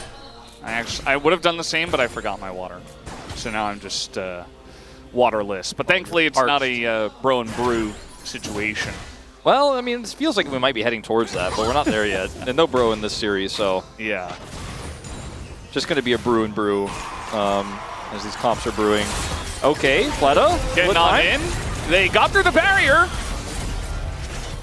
And that was it. He did flash away, did Fleta afterwards, just to save himself. Yeah, well, I mean, that's how you could set up a bullet time in this comp and get a barrier. And uh-oh, Duro's level 6. Uh-oh, Raptor's here too. Teddy is going to cleanse. He's going to cleanse and flash to get away from that one. No more summoners in the bottom lane. Meanwhile, Meganar comes in. Frog trying to fight against this. The wall is going to miss. And now Shyvana's getting in there. Sponge looking to take the straight against Raptor, who was very deep in the enemy jungle. And now trying to go back in. He's got Closer. Hops over to Closer and lives. And Sponge going to throw one more E, but he's just baited into it. It's a double kill for Closer. Excellently played from BNK. Yeah, a bit of a whoopsie there. Thought he saw blood in the water. Sees an angle onto Raptor, but Lee Sin is just so mobile. And if you're sitting on a pickaxe at this point in time, you don't really have the damage. You're not sitting on your Leandries just yet. You don't do that much with your E. It's still a big boom damage there, but Raptor comes in for the steal, and Sponge is like, all right, I'm not letting you have this. I'm ulting on you. Gets kicked away, Flash is good, and then uses Yehu to taxi away with the safeguard. And Sponge is just like, well, I'm dead, so maybe I'll go for an E. It's not enough damage. Down he goes. No summoners for the bottom lane. No Flash for Sponge. No transformation for Sponge. No glory here. 1,500 gold, the lead for B&K as we crest 10 minutes. Yep. Closer's got red buff now. This first streak maybe goes in the hands of the Shyvana, who I always want to call Sejuani for some reason. It's almost like we get Sejuani every single day. Yeah, who's going to be forced to flash again. That's the second time Duro has traded flashes with a solo laner. Yeah. And he will love doing that every time. Yeah, he's got Hex Splash, and he's Leona. You can engage from a long ways away anyways. And now really long way away with that flash. And Yehu feels like just got his flash back up. And now it's gone again. And with that, that's the Dragon going away from the Shyvana here. As Clear is just like, nice counter matchup. He's maintained his CS, but he is just constantly putting the pressure on, constantly using his Gnar bars to annoy Frog. And I mean, Gnar can win this matchup. It's not unwinnable, but well, yeah, who's gonna dash into the Taliyah? There's the knock-up as he's got Sponge nearby, nearly able to bait him. Looked kind of crazy at first, but somehow works out for him. The Raptor almost able to trade that back, trying for it now. Oh, the kick is very nice. The angle here, Sponge is getting caught. He doesn't have flash. Just now, the charm comes in, and we've got an MF, but he gets stunned by the Hesh arrow, and Teddy can't follow up. That's so unfortunate for him.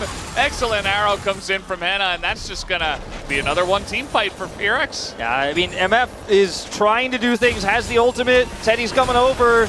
He just gets stunned. He didn't even ult, so at least he gets to keep that one.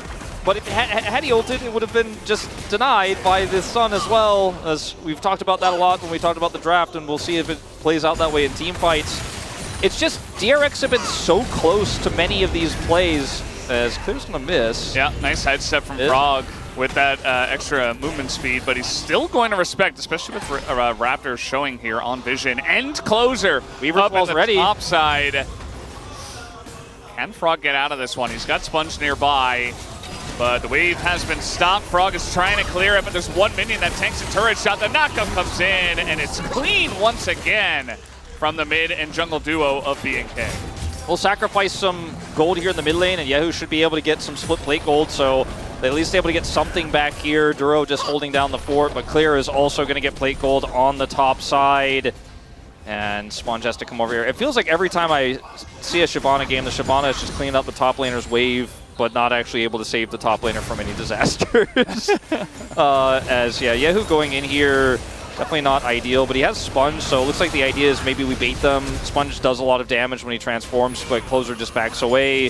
Raptor has a control ward here, so Sponge in trouble. And then watch Duro going forward here, gets the Zenith Blade, and then Teddy stunned as he drops down his W.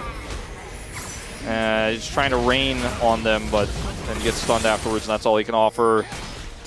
And then Frog. Yeah, I mean, it's a good flash of the E from Raptor. Yeah. But it's just outnumbered. You can only dodge so much, right? It's like play safe top. You know, I don't even think the trade early on was so bad as, well, the last arrow was good. And thankfully for Ashe, the the cooldown's pretty low, especially as we get along in levels. Some items come across. Not a big deal, but yeah. Only so much that Frog can do. Already struggling a bit, as you mentioned, in the Jace versus Gnar matchup. And now he's just getting bullied by two members on the enemy team that aren't the guy he's playing against. So he did build Spear of Shojin here first, which you and I aren't super keen on because it means that you're not doing that much damage in fights just yet. So he's... Yep, here we go again. The Lee Sin kick into the Taliyah, who just easily is able to throw some rocks down and get the extra stun in. It is just so oppressive.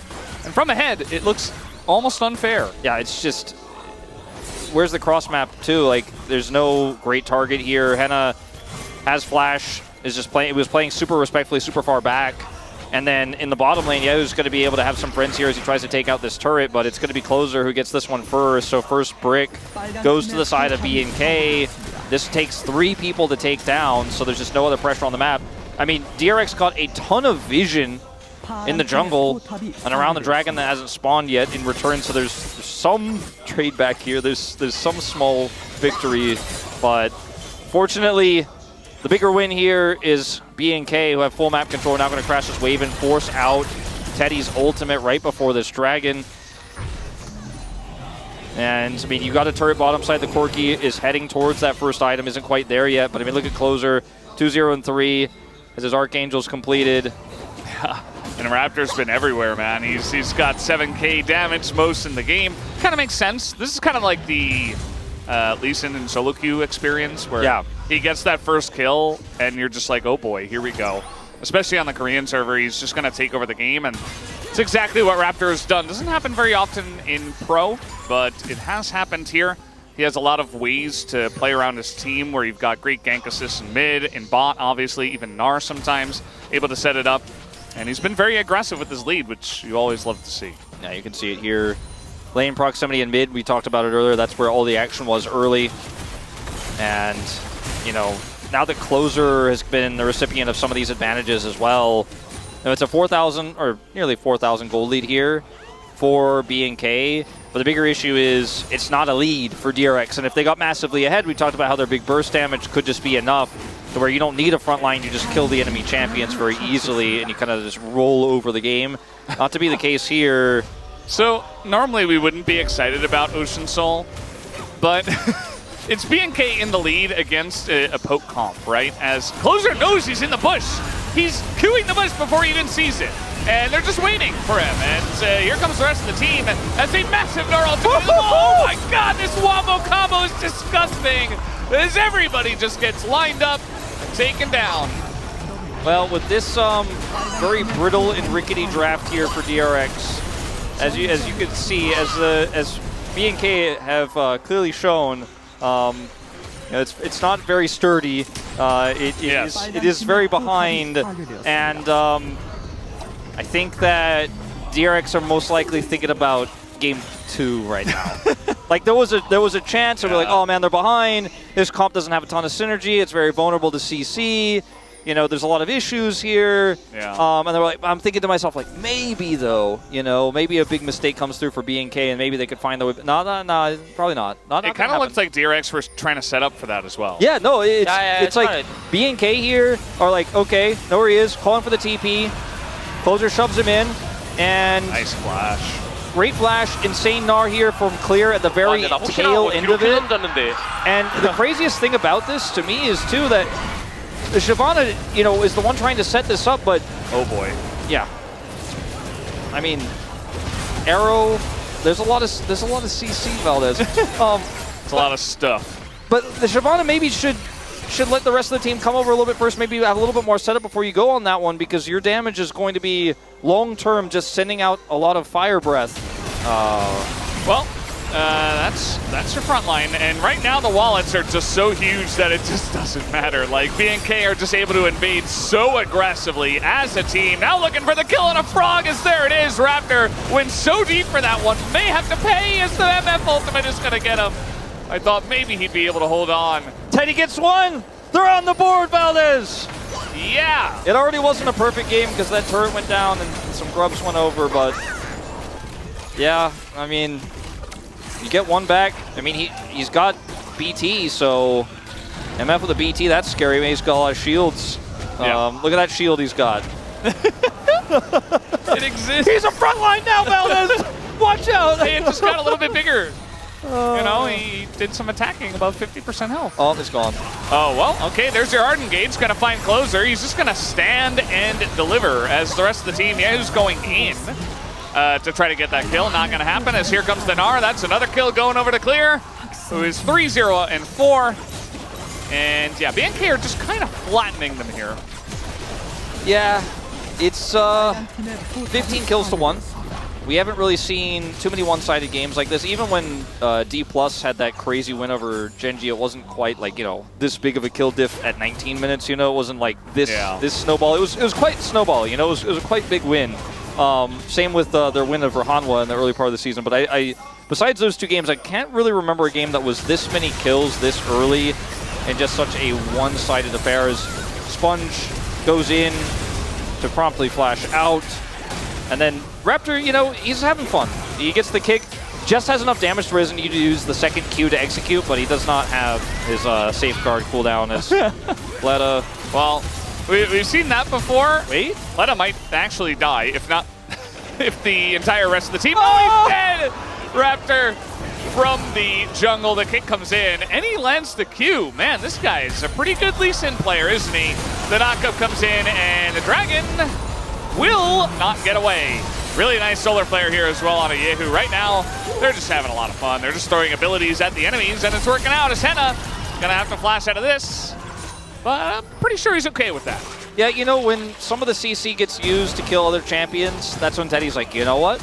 It's my time. It's bullet time.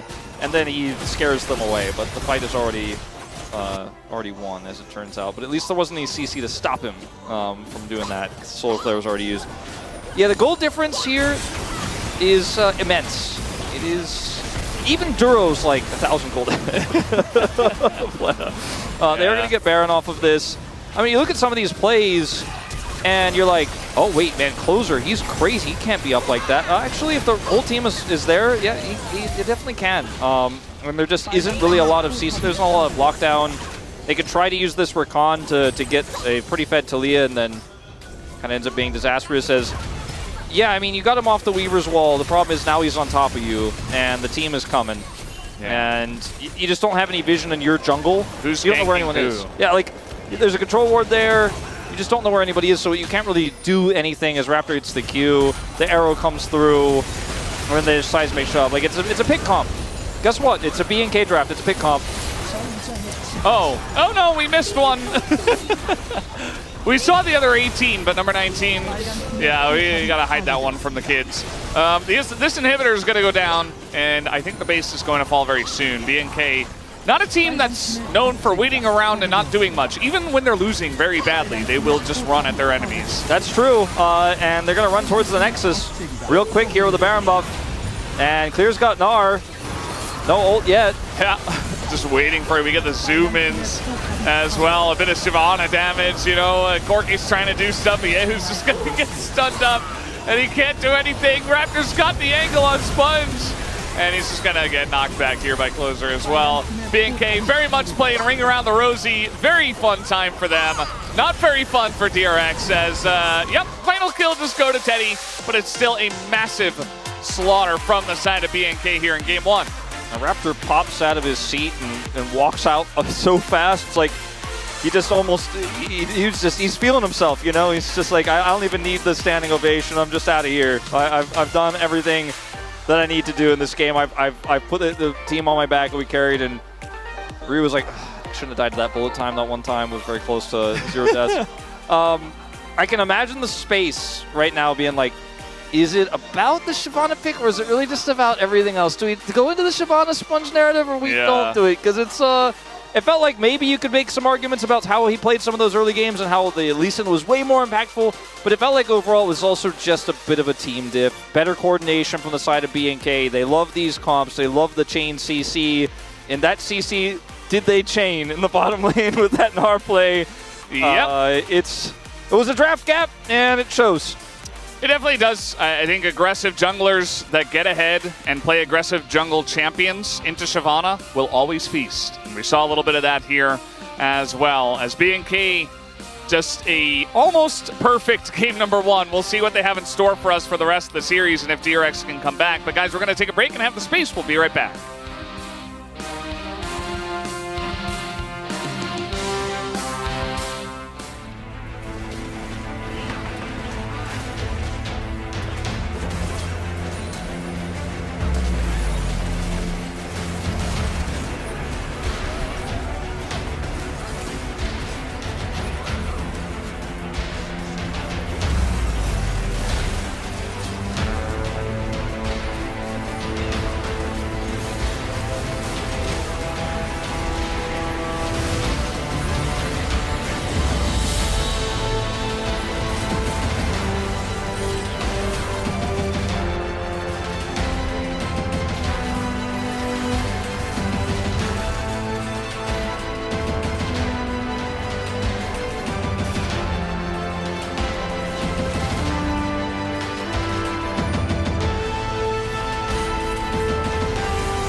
나 메가 끝나기 전에 공 한번 볼게. 이거 웬만하면. 오케이. 나 칸공만 나 칸봐도 돼. 리퍼 시켜 리퍼 시켜. 타워 쳐봐 타워 쳐봐. 그렇게 볼게. 데이스 딜 못해 지금. 시바나 내 라인 쳐준다. 나 살려줘 제발. 어우. 테디 죽여 테디. 야 뭐냐? 내가 죽어?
Welcome back to the space where B&K demolished DRX in one of the fastest games of the split. And now it's Orup time, because when we flip him upside down, he looks angry. Welcome back. It's Digon alongside Ox and Atlas. And, you know, I think there might be a tip, maybe a trend that teams should stop doing. DRX didn't watch the pre-show, right? They didn't see the tips and tricks for Shyvana. And as a result...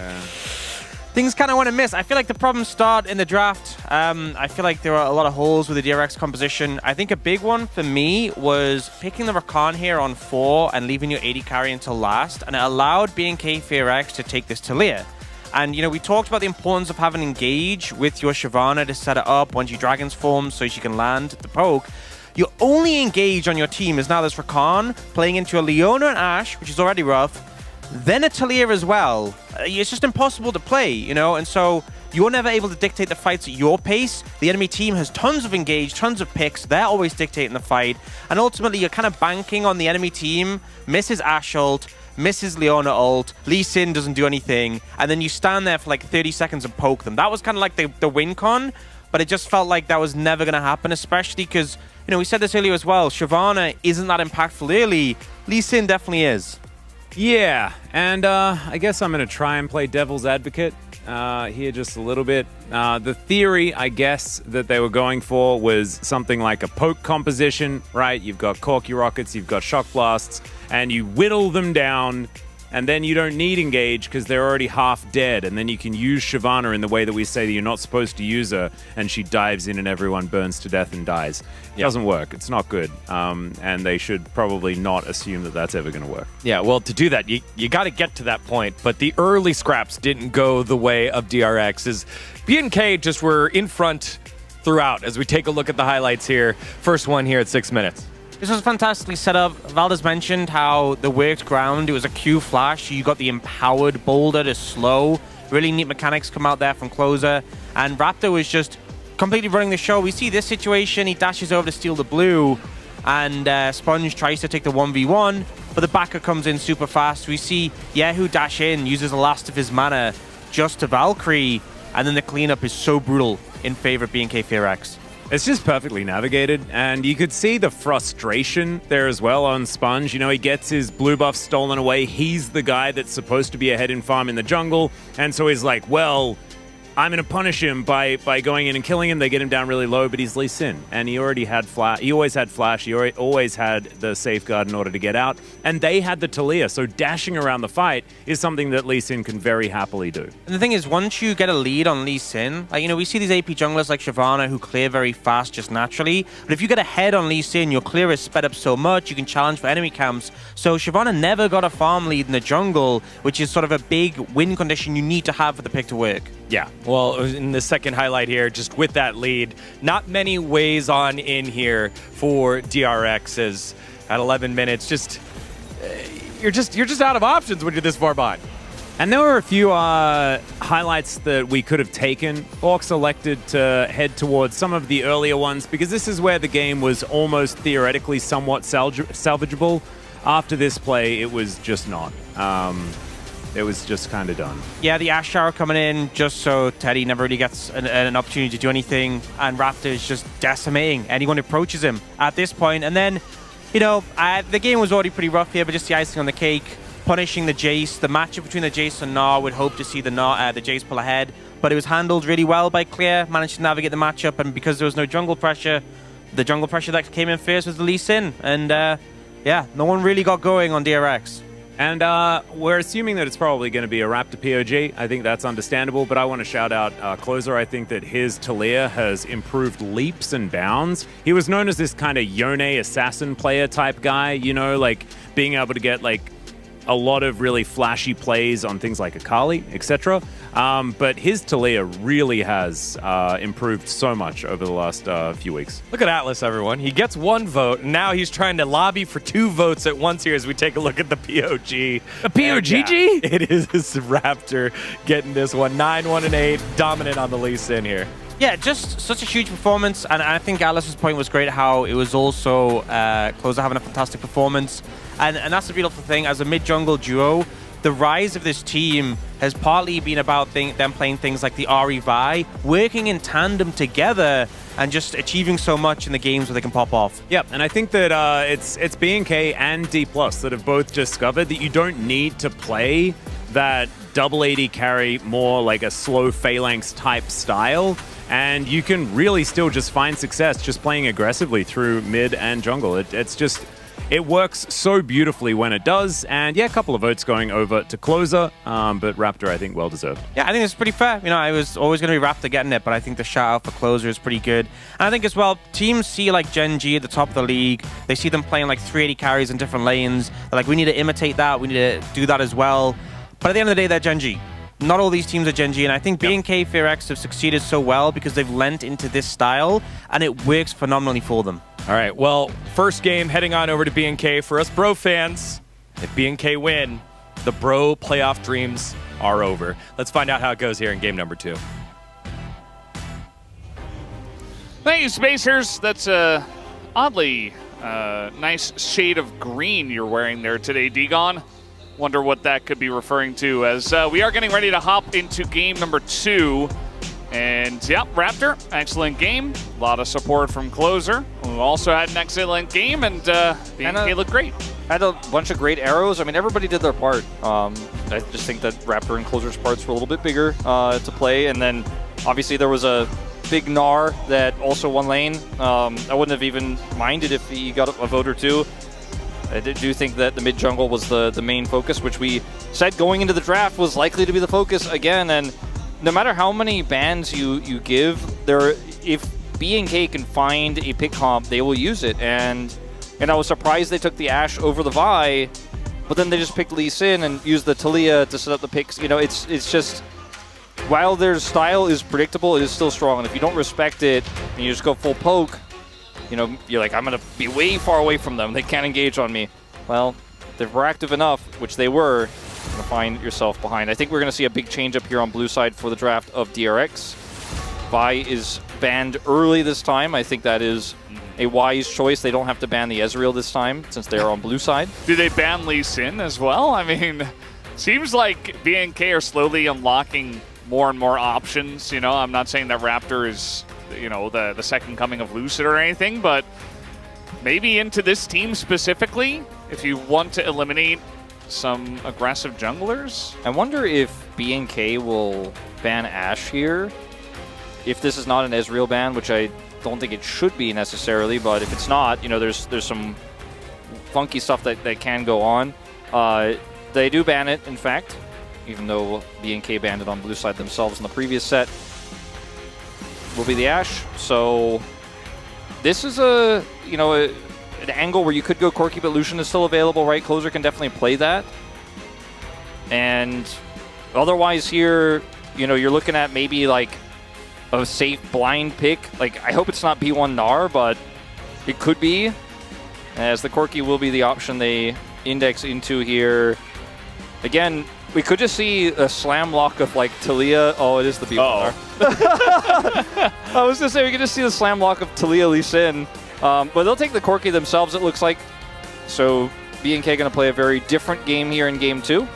Yeah, they don't necessarily have to, but I feel like most teams in the LCK just say, well, Corki's really strong, so just based on this tier list, I think we might have to select it, and they will.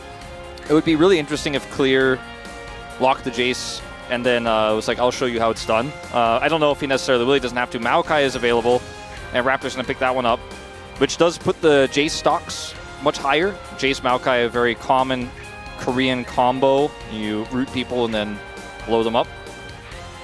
Very strong in the lane. Sounds pretty strong. Yeah, it's pretty good. They can't move and then you shoot them. Yeah, really helps when you're trying to land skill shots if they're not moving. Tristana, it's been, you know, some players slowly going back to it, especially if they don't want to go for something that technically counters the Corki, and if they just also want to get a mid laner that does a similar thing to the Corki. He's 2 and 4 on the pick. Has really struggled to find success with it. Has played it as much as he has played Corki, including that last game at 6 and 6. Now it's 7 and 7. Ivern, this does feel like a champ that Sponge can play into and play around double AD carry with. And if the game slows down, and since BNK are not playing dive, at least not traditional dive so far in this draft, you should be able to get some value out of this. I like this pick much more than Shyvana at the moment for how this draft is shaking up. Yeah. I almost want to see Leona again for Duro. I don't think they're going to do it because they want to get the best counter for Gnar right away. But I feel like Cleary's got a pretty wide champion pool, and even if they ban like Ken and Jace, he could have found something. But, just picking up the Kennen, definitely very safe.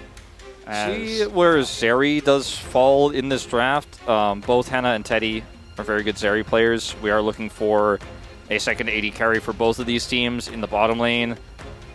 Could ban it away, but whoever, it's kind of a game of chicken sometimes with the Zeri. The red side team has pick prio, and then they can save the counter pick for support. So usually the blue side team has to ban it if there is going to be a team who bans it. The Caitlyn ban kind of says, well, that's one of the answers, so that's gone. Are you going to ban Zeri now? And this is quite common. See if they do, in fact, do that, or if they want to play like Ziggs, because Ziggs Tristana with the Ivern actually is quite good. So if they give the Zeri and then pick the Ziggs, that'd be a cool strat. Yeah, it's actually a pretty good shout. I mean, Teddy and DRX were one of the teams that actually played it really well. The Ziggs, moved it around the map, was getting a lot of plates. And, we'll see if they give credit for Teddy picking it up here, and if they ban it away. Could be a Ziggs ban, and then we end up with Teddy on Kai'Sa. Okay, they're going to ban Kai'Sa instead, so... End up with Teddy on Ziggs? It could be. I mean, they could just still ban the Zeri here, but if they ban, a support pick or Senna, then maybe Hannah locks Zeri, Teddy locks Ziggs. I like this comp way more for DRX than their Game 1 comp, if that's the direction we're heading. And unless they want to go MF here instead of Zeri, I think that is likely, in fact, where we are going. So we'll see. Hannah has given it some thought, but there's the Zeri. Is Teddy going to play Ziggs? That's my expectation. Yeah, if he doesn't play Ziggs... Oh, no, Xayah into Kennen, the trap! No, Teddy, no! It's the Z champion, same starting letter. Now type the E, Gyuk, and finish the Jix. No, Valdez! Yeah, this... that win rate's lower than it was before, actually, when we were trying. It is, down to 20 now. Xayah just hasn't been very good. And you're dealing, once again, with a couple of champs that are pretty good into it. But we can talk about this all day. We don't necessarily have to. A lot of choices being, decided on here for Pleta. Looks like he will land on Alice Rel. Alice Rel. How many games am I going to watch a Xayah into Kennen where you're going to avoid the first part of the CC, maybe you get away, but then the follow-up CC comes through? Either the Alistar or the Rakan are fantastic. I think Rakan is easier to play into the Xayah. Or just Leona. Alistar is good into Rel. Leona is obviously just a fine choice. You've got long-range engage set up with that. There's so many ways to set up Hannah for success in these team fights, and Closer's a secondary AD carry, so if you find one AD carry, you have to deal with the second. Whereas, yes, DRX do have 2.5 with the Gnar kind of element, their AD carries in their draft, but one of them is extremely low range. One of them will get much more range as she gets levels. Same with the Gnar, weirdly enough. But the Gnar and the ways you have to play around the Ivern brushes, the setup that's required there, making sure your Gnar bar is set, doing all of this, like making sure Frog is in position, the Rel has to have the nice angle, your Xayah only has one R button. On the other side, they press R. Kennen's like, I'm flanking, I'm going in. Rakan's like, I'm going in. He presses flash sometimes, Yeah, it's a really simple comp on the side of BNK. I like the way that DRX started this one off. And I think if they had played the Ziggs and played slow and played patient that way, they could use the Ziggs to buy time. They can play around the map, but they went Xayah instead. And for me, that sank the whole draft. Ziggs also very fantastic at peeling for himself and for the team, by the way. Or even if he goes down, he does like a ton of damage as they're coming at him. We thought Teddy knew. We thought he was based, but instead he's just playing Xayah. It's fine. We'll see if it works out. I mean, there's still a chance, right? Teddy, I'm sure he's a great Xayah player, but we as commentators not the happiest with it. As pressing R here on the side of BNK, as it looks like we were just about ready to hop onto the Rift for game number 2. as we're going to do it right now.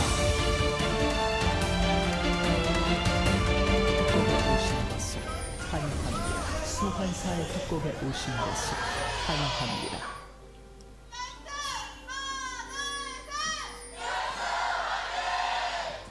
미니언 생성까지 30초 남았습니다. So Valdez, I think Yundo did the math.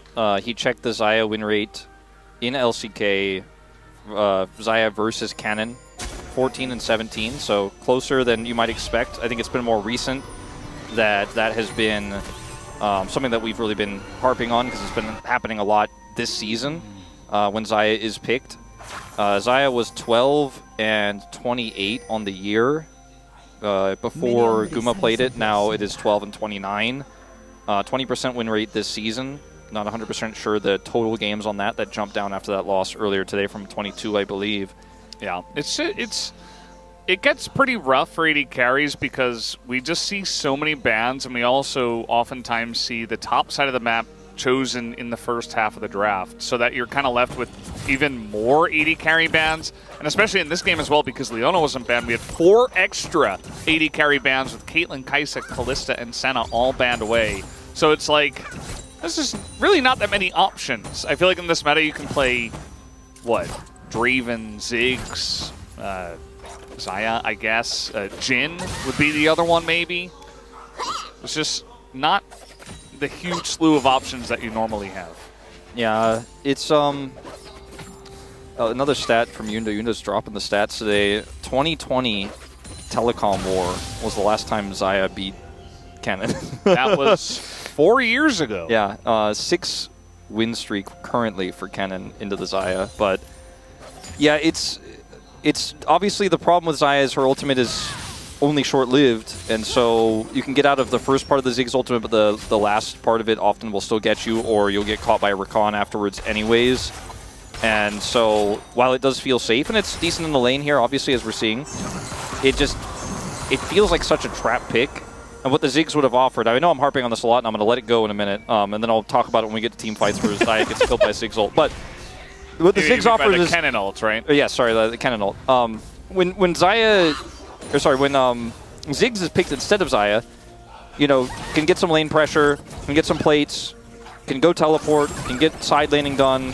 Even if you're behind, you can generate gold pretty easily. If you're ahead, you can sometimes just win the game off of it. And it's been great into Zeri.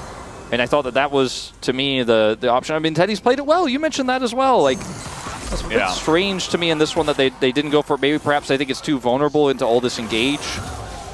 But, I mean, Xayah feels like she's not, but she is.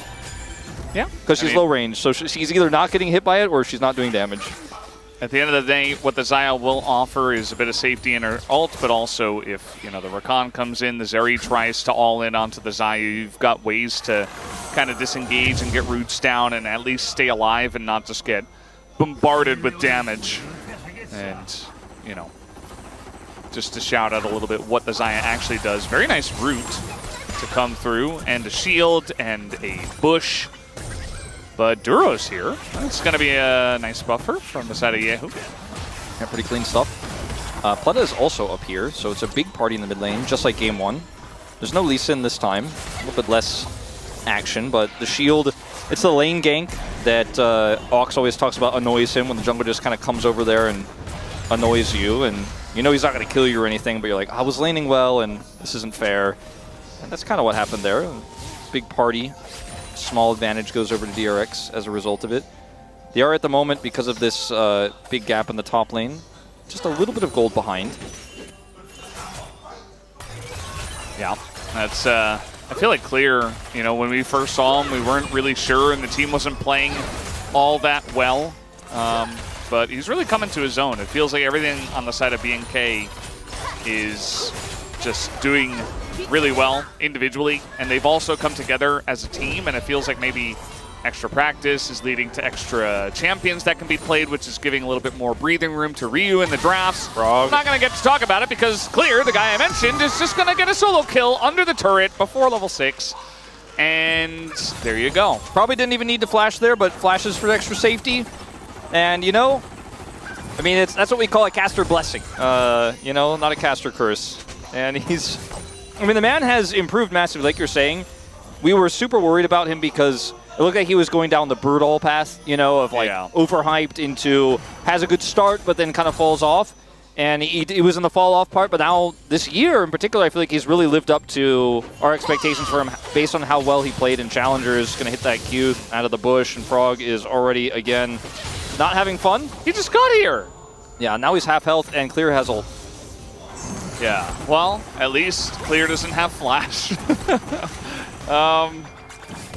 I mean, but you don't necessarily need Flash to dive the turret, so we'll see if any junglers come up here to try to make the situation either better for Frog or potentially even worse, because if Raptor finds some free time with the turret, that's probably going to be much worse, as Duro is rooted for about 18 seconds and might die here as he is, oh, very nice dash into Flash to the right.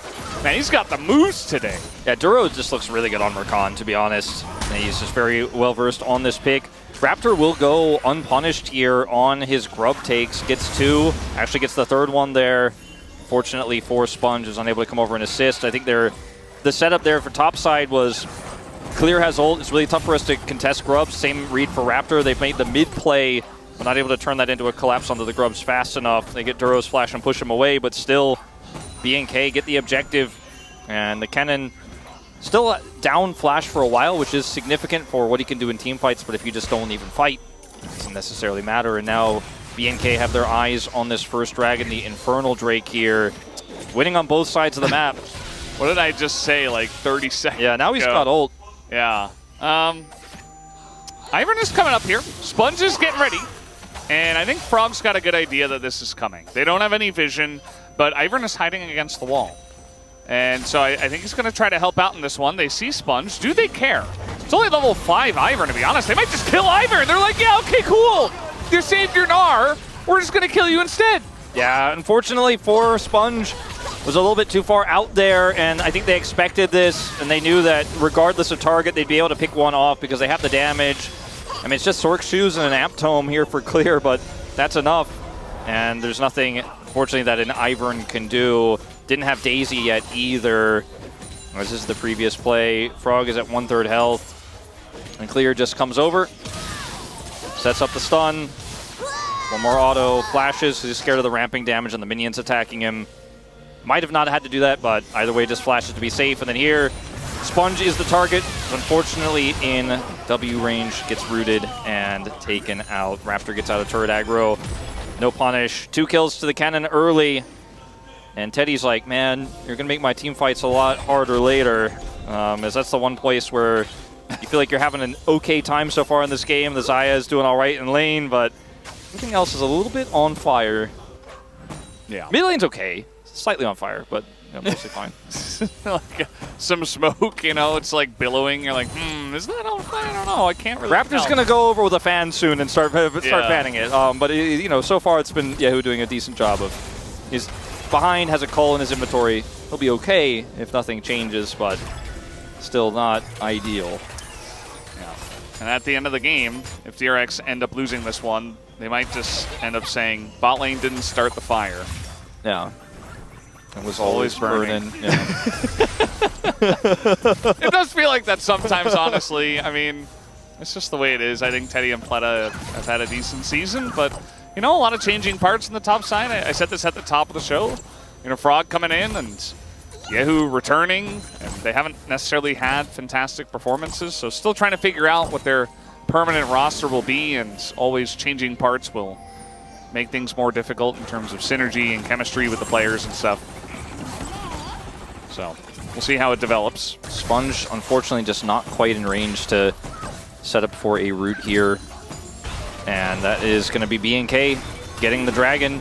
You know, it took them a while to take it. They weren't able to instantly grab it, like we were referencing earlier. Raptor hanging around topside, but now they grab it. And, you know, the cross map here is potentially in 30 seconds going to be grubs, but guess what? Duro's heading over. Cannon has ult again, has flashback clear. In just a few seconds he will. And it's going to be a tough fight to take there too, as Hannah is Zeri. See, I can do the play-by-play thing as well. Yeah, there you go. That's what the play-by-play would say. We're like, here, let me take it from here. Henna, he's no. Zeri, okay. It's like Asante sometimes. Oh, they're diving him. Oh, he just, yeah, he ulted away under the turret, or away from the turret. It's just the way it goes sometimes. We have first item locket here for Raptor. I'm seeing this more often. Yeah, you like to see that. You know, gonna help his Zeri in team fights. And Raptor's coming up here, clearing this vision. I think they want to fight with this cannon over the grubs. Frog's Gnar is now down, so is a third of his health bar. This is going to be a tricky one for DRX. Their jungler does not offer a whole lot of util except those brushes, which aren't going to stay in their control for very long with saplings coming through. Well, the great thing about Maokai and Ivern is you just toss saplings in there. You can't fight this DRX. Go the other way. Okay, they're going to try to punish Closer here, but he is Corki. He'll just Valkyrie. And yeah, I mean, look at this. Clear's just hunting down Frog. The flash and the follow flash comes through from Clear. He's going to shut that down. Another solo kill for Clear. This guy is just kind of insane nowadays. Hannah just ults to clear the wave, knowing that Pleta and Sponge were missing and there was a possibility he was going to get dove. He's able to clear the wave and then get out of there. Raptor cleans up the grubs, 6 grubs to B&K. They got the first dragon. They are getting everything. And it's all in the back of this cannon that's so far ahead. Part of it on his own, part of it due to Raptor's gank, but Clear is almost upset that he didn't get POG. It feels like he is really just pushing the issue in this one as see Frog's almost standing out of his chair there for a second on the player cam. He is not really playing game 2 right now, and I don't know if he's going to be starting anytime soon as everybody's camping the topside turret so he can just get more and more plates. Now, Raptor was spotted coming in here. There was a ward actually right below him there, but it doesn't really matter, right? He's just able to back away. There's no punish that comes through from DRX seeing this, and it's just more plates that go into the hands of the cannon, who already has Leandri's finished. Yeah, 6 grubs worth of extra damage really just allows him to secure those plates so quick. I'm going to go get Gnar. You guys focus over there. I'm going to look for Gnar. Look at how he understands exactly the vision as well. Yep, just flashes on him. Got him. Clear, man, in his locking in Leandri's. In his recent weeks, man, he's really become quite the top laner. I love seeing as well, like the confidence he exudes that I feel like a lot of our challengers players initially when they come into the LCK take some time to get, like Lucid as well as Henna is Zeri. Yeah, Magnus Storm, he's got Cleanse and Flash. I think he's fine. And yep. Good play-by-play, Wolf. Yeah. He got a little dash in there, you know? Yeah. He dashes away, and yeah, that's the end of the fight. We do have a little bit of a trade as Teddy is trying to get some plates as they bully Henna out of the lane, but they just lost a full turret of plates in the top lane. And Closer's just winning the matchup naturally in the 1v1 against Yehu. Yeah, despite the nerfs to Corki's health, still doing well there. Duro does have ult and flash. Should be respectful of this, but they have the numbers advantage until Raptor shows up. If they stick around too long, though, this could be a punish opportunity. Henna doesn't have flash, but does have his ult available, and they really want to try to hard force this.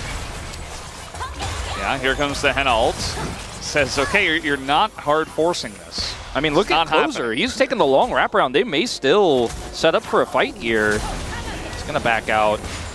Don't have the angle they want. The Scuttle Crab too annoying to avoid, and obviously Yehu's calling missing Corki, so Mooney's just gonna come over here and say, well, I'm not missing anymore. Yeah. Still here. And there's no items finished for the mid laners, but it's just over and over Closer's winning the trades. As the Corki in this matchup used to do pretty well. You know, sometimes we saw Tristana's winning. But now, especially after the Tristana buffs, it's like, well, or nerfs rather, it's like, well, Corki's just the supreme king of the mid lane unless you pick a straight counter. And they're going to take that mid turret as well. I don't think that B&K should look to fight here. All they have to do is neutralize the pressure here because top 1 lane and with grubs wins turret, mid wins lane and with grubs takes turret. And then bottom side, you lose lane, but then it's neutralized by Raptor being here and Duro having flash and his ultimate. So you don't want to force the fight, but you don't lose anything. Yehu may stop this back. Actually, Sponge who does, but I mean, this is a dragon going over. You got 2 turrets. The gold lead here is, you know, it's pretty significant. It's 3,400 right now, 3,300 give or take. 2 dragon lead, 6 grubs. It's Chemtech Soul, so there's that. You know, you actually talked about this in the first series game too, where Gen.G had immaculate vision control over T1, and there wasn't really anything that T1 could do to get into the river. The Chem Bloom? That's not what they're called. The big scryer plants, right? With the Chem Mega Scryer, maybe? I don't know. Yeah, Mega Scryer. They just cut out so much vision. Like, even if you try to get some vision, or even if you hit it, it's like, well, we can't enter the river, we can't do anything. So even if they don't like the Drakes, maybe BNK Fearex will like the vision control they get. Yeah. Yahoo is going to get, because he's Tristana here, and they've indexed into this bottom side, a bounty turret. Clear. Oh no. Not Frog again going down. Yep, the Shuriken's going to hit him. Raptor was even there. Where's Duro? He's also there. Yeah, he's there. They didn't need anyone except Clear. Nah, Clear's like, well, we just lost a turret because you guys. This is a bad macro play, but I'll take the kill. Thank you. Thank you guys for being there for me and for moral support, but maybe you guys should have defended bottom. But it's cool. It's another turret. It's just hilarious to watch Duro just like swinging by with quickness up. Like, what's he even doing there? Yeah. Yahoo? Yeah, we got a little 1v1. Plato was coming over, but not gonna amount to too much. With this Rakan skin, like for just a split second of my brain, I was like, "There's a Bel'Veth coming!" Like, it just looks so weird. Yeah. But yeah, he just gets soloed, and the frogs are known to be preyed upon by, you know, some predators in bushes. Clear's one of them. Duro, that Celestial opposition, really doing a lot of work for him there. He's actually going to get away. And that is one of the things that the Rakan does better than some of the other choices we were considering in the draft, like the Leona or the Alistair. He can get in, but he can also get out really well. Yeah, I was going to mention this earlier, but I kind of forgot, lost train of thought, as Clear got another kill instead. Yeah. He went Shadow Flame second. He has it at 17 minutes. Yeah. He will just press R at the enemy team and win the fight. Kind of in the middle of nowhere here, and Teddy, yeah, he just realized once again that is Zeri, in fact. That's happened like 4 times this game as well. It's like, oh, Henna, is he? Oh, he's Zeri. Yeah, totally fine. Yahoo may try to punish this with Fleta. It's pretty hard to with Raptor this tanky. Yeah, if you have a Poppy, sometimes you can do something with that, but they don't really have. I mean, he had the crash down stun, but not able to follow up, as you say. We'll watch this moment again. What does he say? Well, what? He's like, he's dead already? Like, question mark things? I came for the demolish proc, yeah. Yeah. Value. Yeah, that's a funny moment for sure. I think everybody's on the same page. That's one of those moments that transcends language, you know. The VN cast are probably also talking about it, you know. All right, Yahoo's out of here. This is going to be some aggressive vision control with some mega blooms and mega scryers. Yeah. Look at him scrying all the vision away. Yeah, it just makes it even easier to clear all the vision. And you know what else it makes it easier for with that oppressive vision is to have teleport wards for your cannon that has a Shadow Flame who could then get into the back line and test the theory of is Xayah good into cannon. I don't want to test it again, Wolf. I mean, don't make me test it again. Teddy is, I feel like, the one player. Teddy and Yahoo are trying to do things this game. You know, they've been relevant. They've been holding their own. Like, yes, Yahoo was losing lane, but he was able to side lane, grab a bounty turret. You know, he's been holding his own. He's been farming. He's going to get his second item fairly soon. Teddy is trying to all in into Henna, you know, forcing him back. Obviously, it's Zeri, so he keeps getting away, but, you know, he's got his second item now, so maybe there's a world where if Teddy pops off or there's the right angle or they have the right brush set up and the Gnar bar is perfect and the blooms don't take away all their vision and Kennen doesn't get a big 4-man ult and maybe it's not a Maokai route that stops him from playing the game, then maybe they could win the game, Valdez. I think there's potentially an angle. Teddy and Yahoo are trying. They both got their Kraken Slayers. So you're saying there's a... Yeah, they got their Fidget Spinners. Yeah. And it's a 2-item situation. 2 items only for the Corki, 2 items only for Zeri. Don't pay attention to that rat up in the top lane. No, he's up here, he's in the top lane. I'll have to watch him. He's just a little rat, you know? Yeah. I don't know if Cadril's still co-streaming, but, you know, like, maybe he's, maybe they'll get excited about it, but for me, I'm not promising. Look, there's no teleport wards to the left of the dragon. Okay, there's one in the raptor pit. And in the mid lane. We refer to Kennen as a rat. Why don't we ever treat Gnar the same way? I guess because he goes into Mega form. I figured it out. Yeah, so we have a Baron start here at 20 minutes. Duro's on the flank. Yeah. Clears on the the Mega Cone to get away, to get an even better angle. They're trying to get in here. We can't even really see the bar of the Baron health, and yeah, they're just going to look for the turn. I feel like they could have just taken the Baron, but instead they're just going to go super deep because guess what? It's BNK DRX, and they're just going to pull the trigger, and they're just going to run at their opponents as a massive ult comes in from the realm, but it just doesn't matter because we're just watching the rat looking and testing the theory. Oh no, Wolf, we tested it again, and the same result came out again. I mean, Teddy, I would love to see the damage to, the damage per champion in last team fight. Damage to champions graph, pull up. Because Teddy played very well in terms of positioning. He was very far back, didn't get caught by the Recon, wasn't caught by the cannon until the fight was kind of cleared up. He didn't use his teleport to get in there, he just walked over, so now he's going to teleport back to lane and get more farm because he wants his death cap as soon as possible. But, I mean, he might go Zhonya's, but death cap is the cool way to do it when you have 6 kills. I mean, Teddy here, he's like, I can't reach him. And I can't reach him. I'm running away. Oh, they see me. I'm out of here. The Recon comes in. How many autos does Teddy do in the fight? Okay, 1, 2, 3. Okay, he's got his power. 4, 5, 6, 7, 8. He almost killed Raptor. Uh-oh, here comes the rat. Ulted it. Still stunned. Still dead. Yep. To be fair, that rat's big, but, I mean... It's not the answer. It's a strong rat. Yeah, yep. It's not just the cannon he's got to deal with. Death cap on the way. Yeah, he's got double rod. Red Bull Baron power play. And they're needlessly big, Valdez. Why are they so big? Nobody knows the answer except Brian. I've lost my mind. Yeah. It's one of those games. I mean, this would be a perfect game, even in New Age perfect game. Maybe not with the plates, but the one turret went down. And that's it. Thanks, Yahoo. Yeah.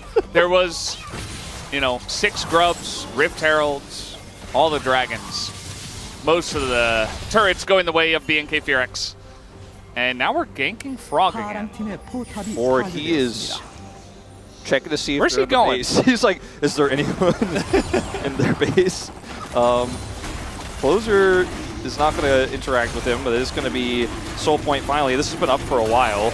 But now BNK are going to take it after winning some fights, getting Baron, and they don't want to push their advantage too hard. They don't want to go too deep and get punished, so they will just take the last part of this, these waves, grab Dragon, and reset. Oh, he's not even going Arm Guard. What is Clear going next? Lich Bane, I guess? Or Cosmic Drive. Yeah, Cosmic Drive. Yeah, Cosmic Drive. Yeah. Lich Bane would be fun. It's a really good item on Kennen, but also Stasis is also pretty good. But when they can't hurt you and you hurt them, yeah, you really need to hide. I guess not. He does have one mountain drake. This rat doesn't have a mouse hole. You know what he has? Is he has so many levels. And that was actually pointed out very well by the production, just the lead, but also the fact that he's level 16. Yeah. Just gives him so many stats. Like, he's actually so tanky. I mean, the Ether Wisp alone is movement speed for him, too. Yeah. So just avoid the damage and just kill the enemy. Well, it's okay because DRX have exhaust. They'll slow. Oh, they don't have that.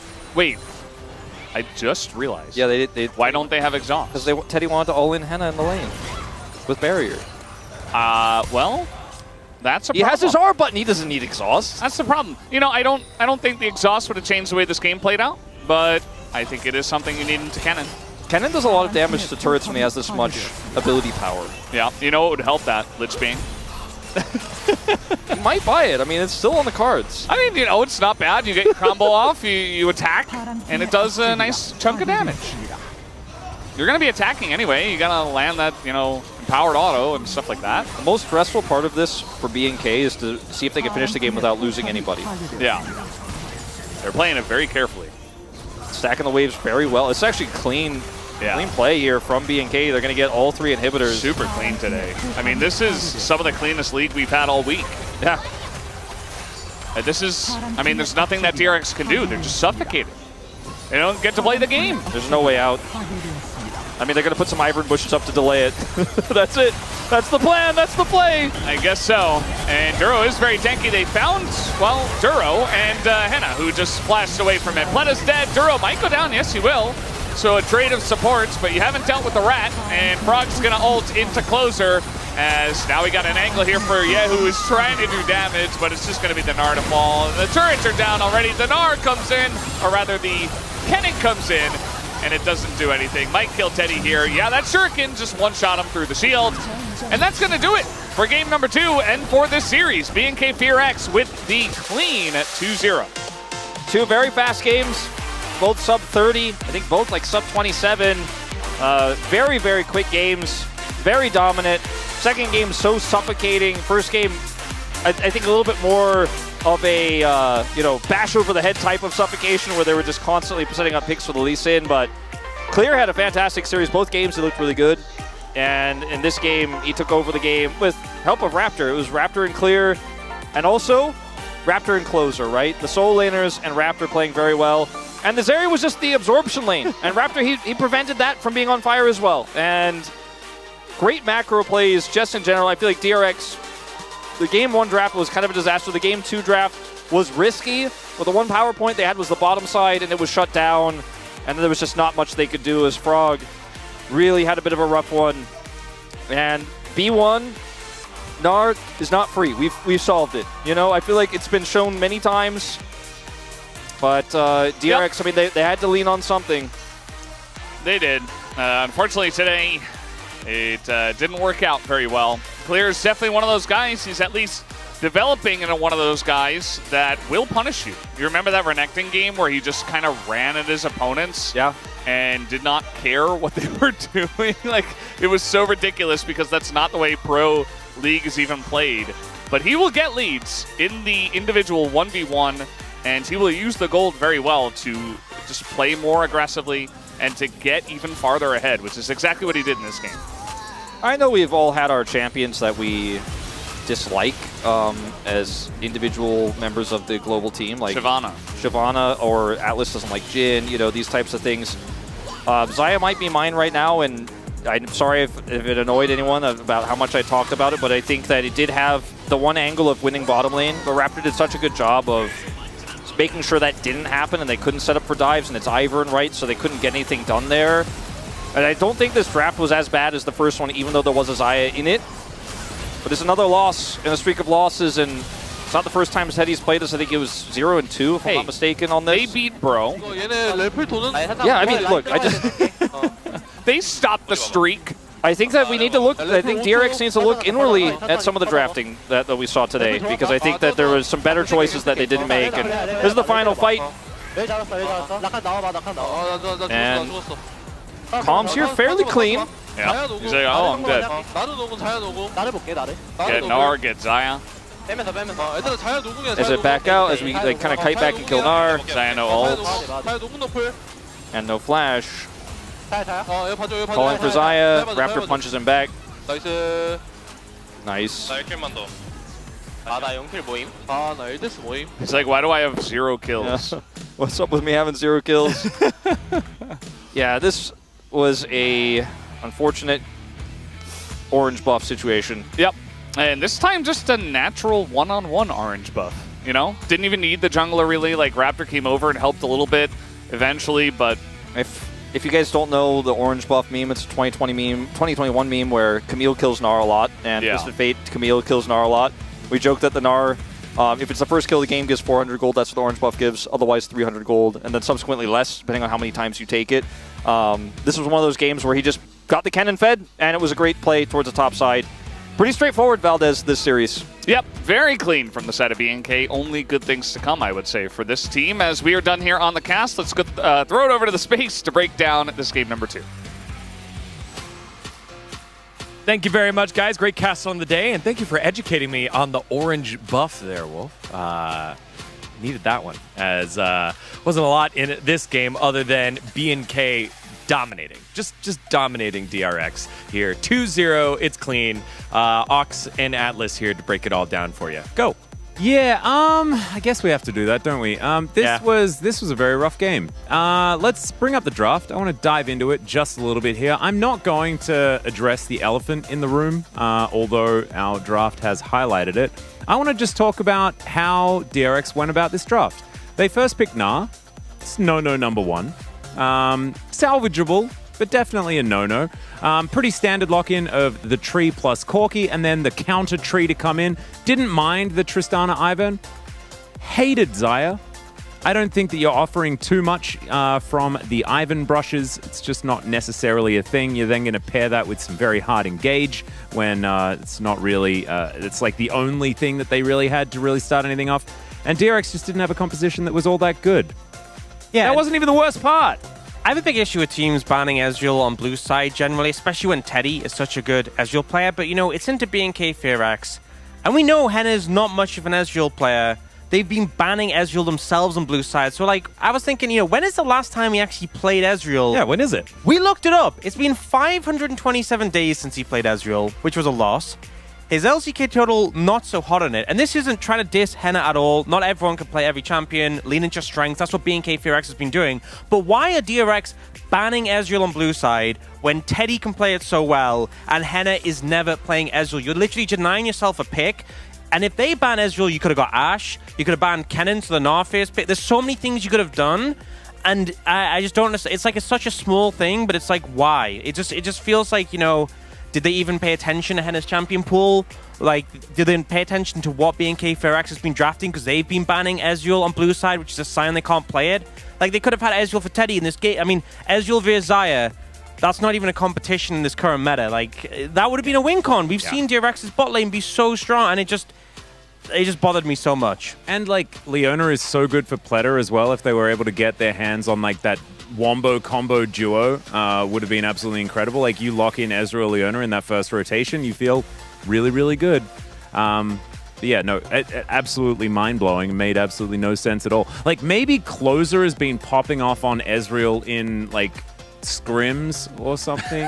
Like, yeah, maybe the mid Ezreal play there. Then they could just pick it themselves. Yeah, right. There's no reason for this. There's no explaining it. It doesn't make any sense, and it's not very good. Let's get into the highlights because, honestly, the bottom lane didn't even matter. And that's the whole reason. Part of it. That's the reason why we're spending so much time on draft, because, I mean, the highlights will speak for themselves here.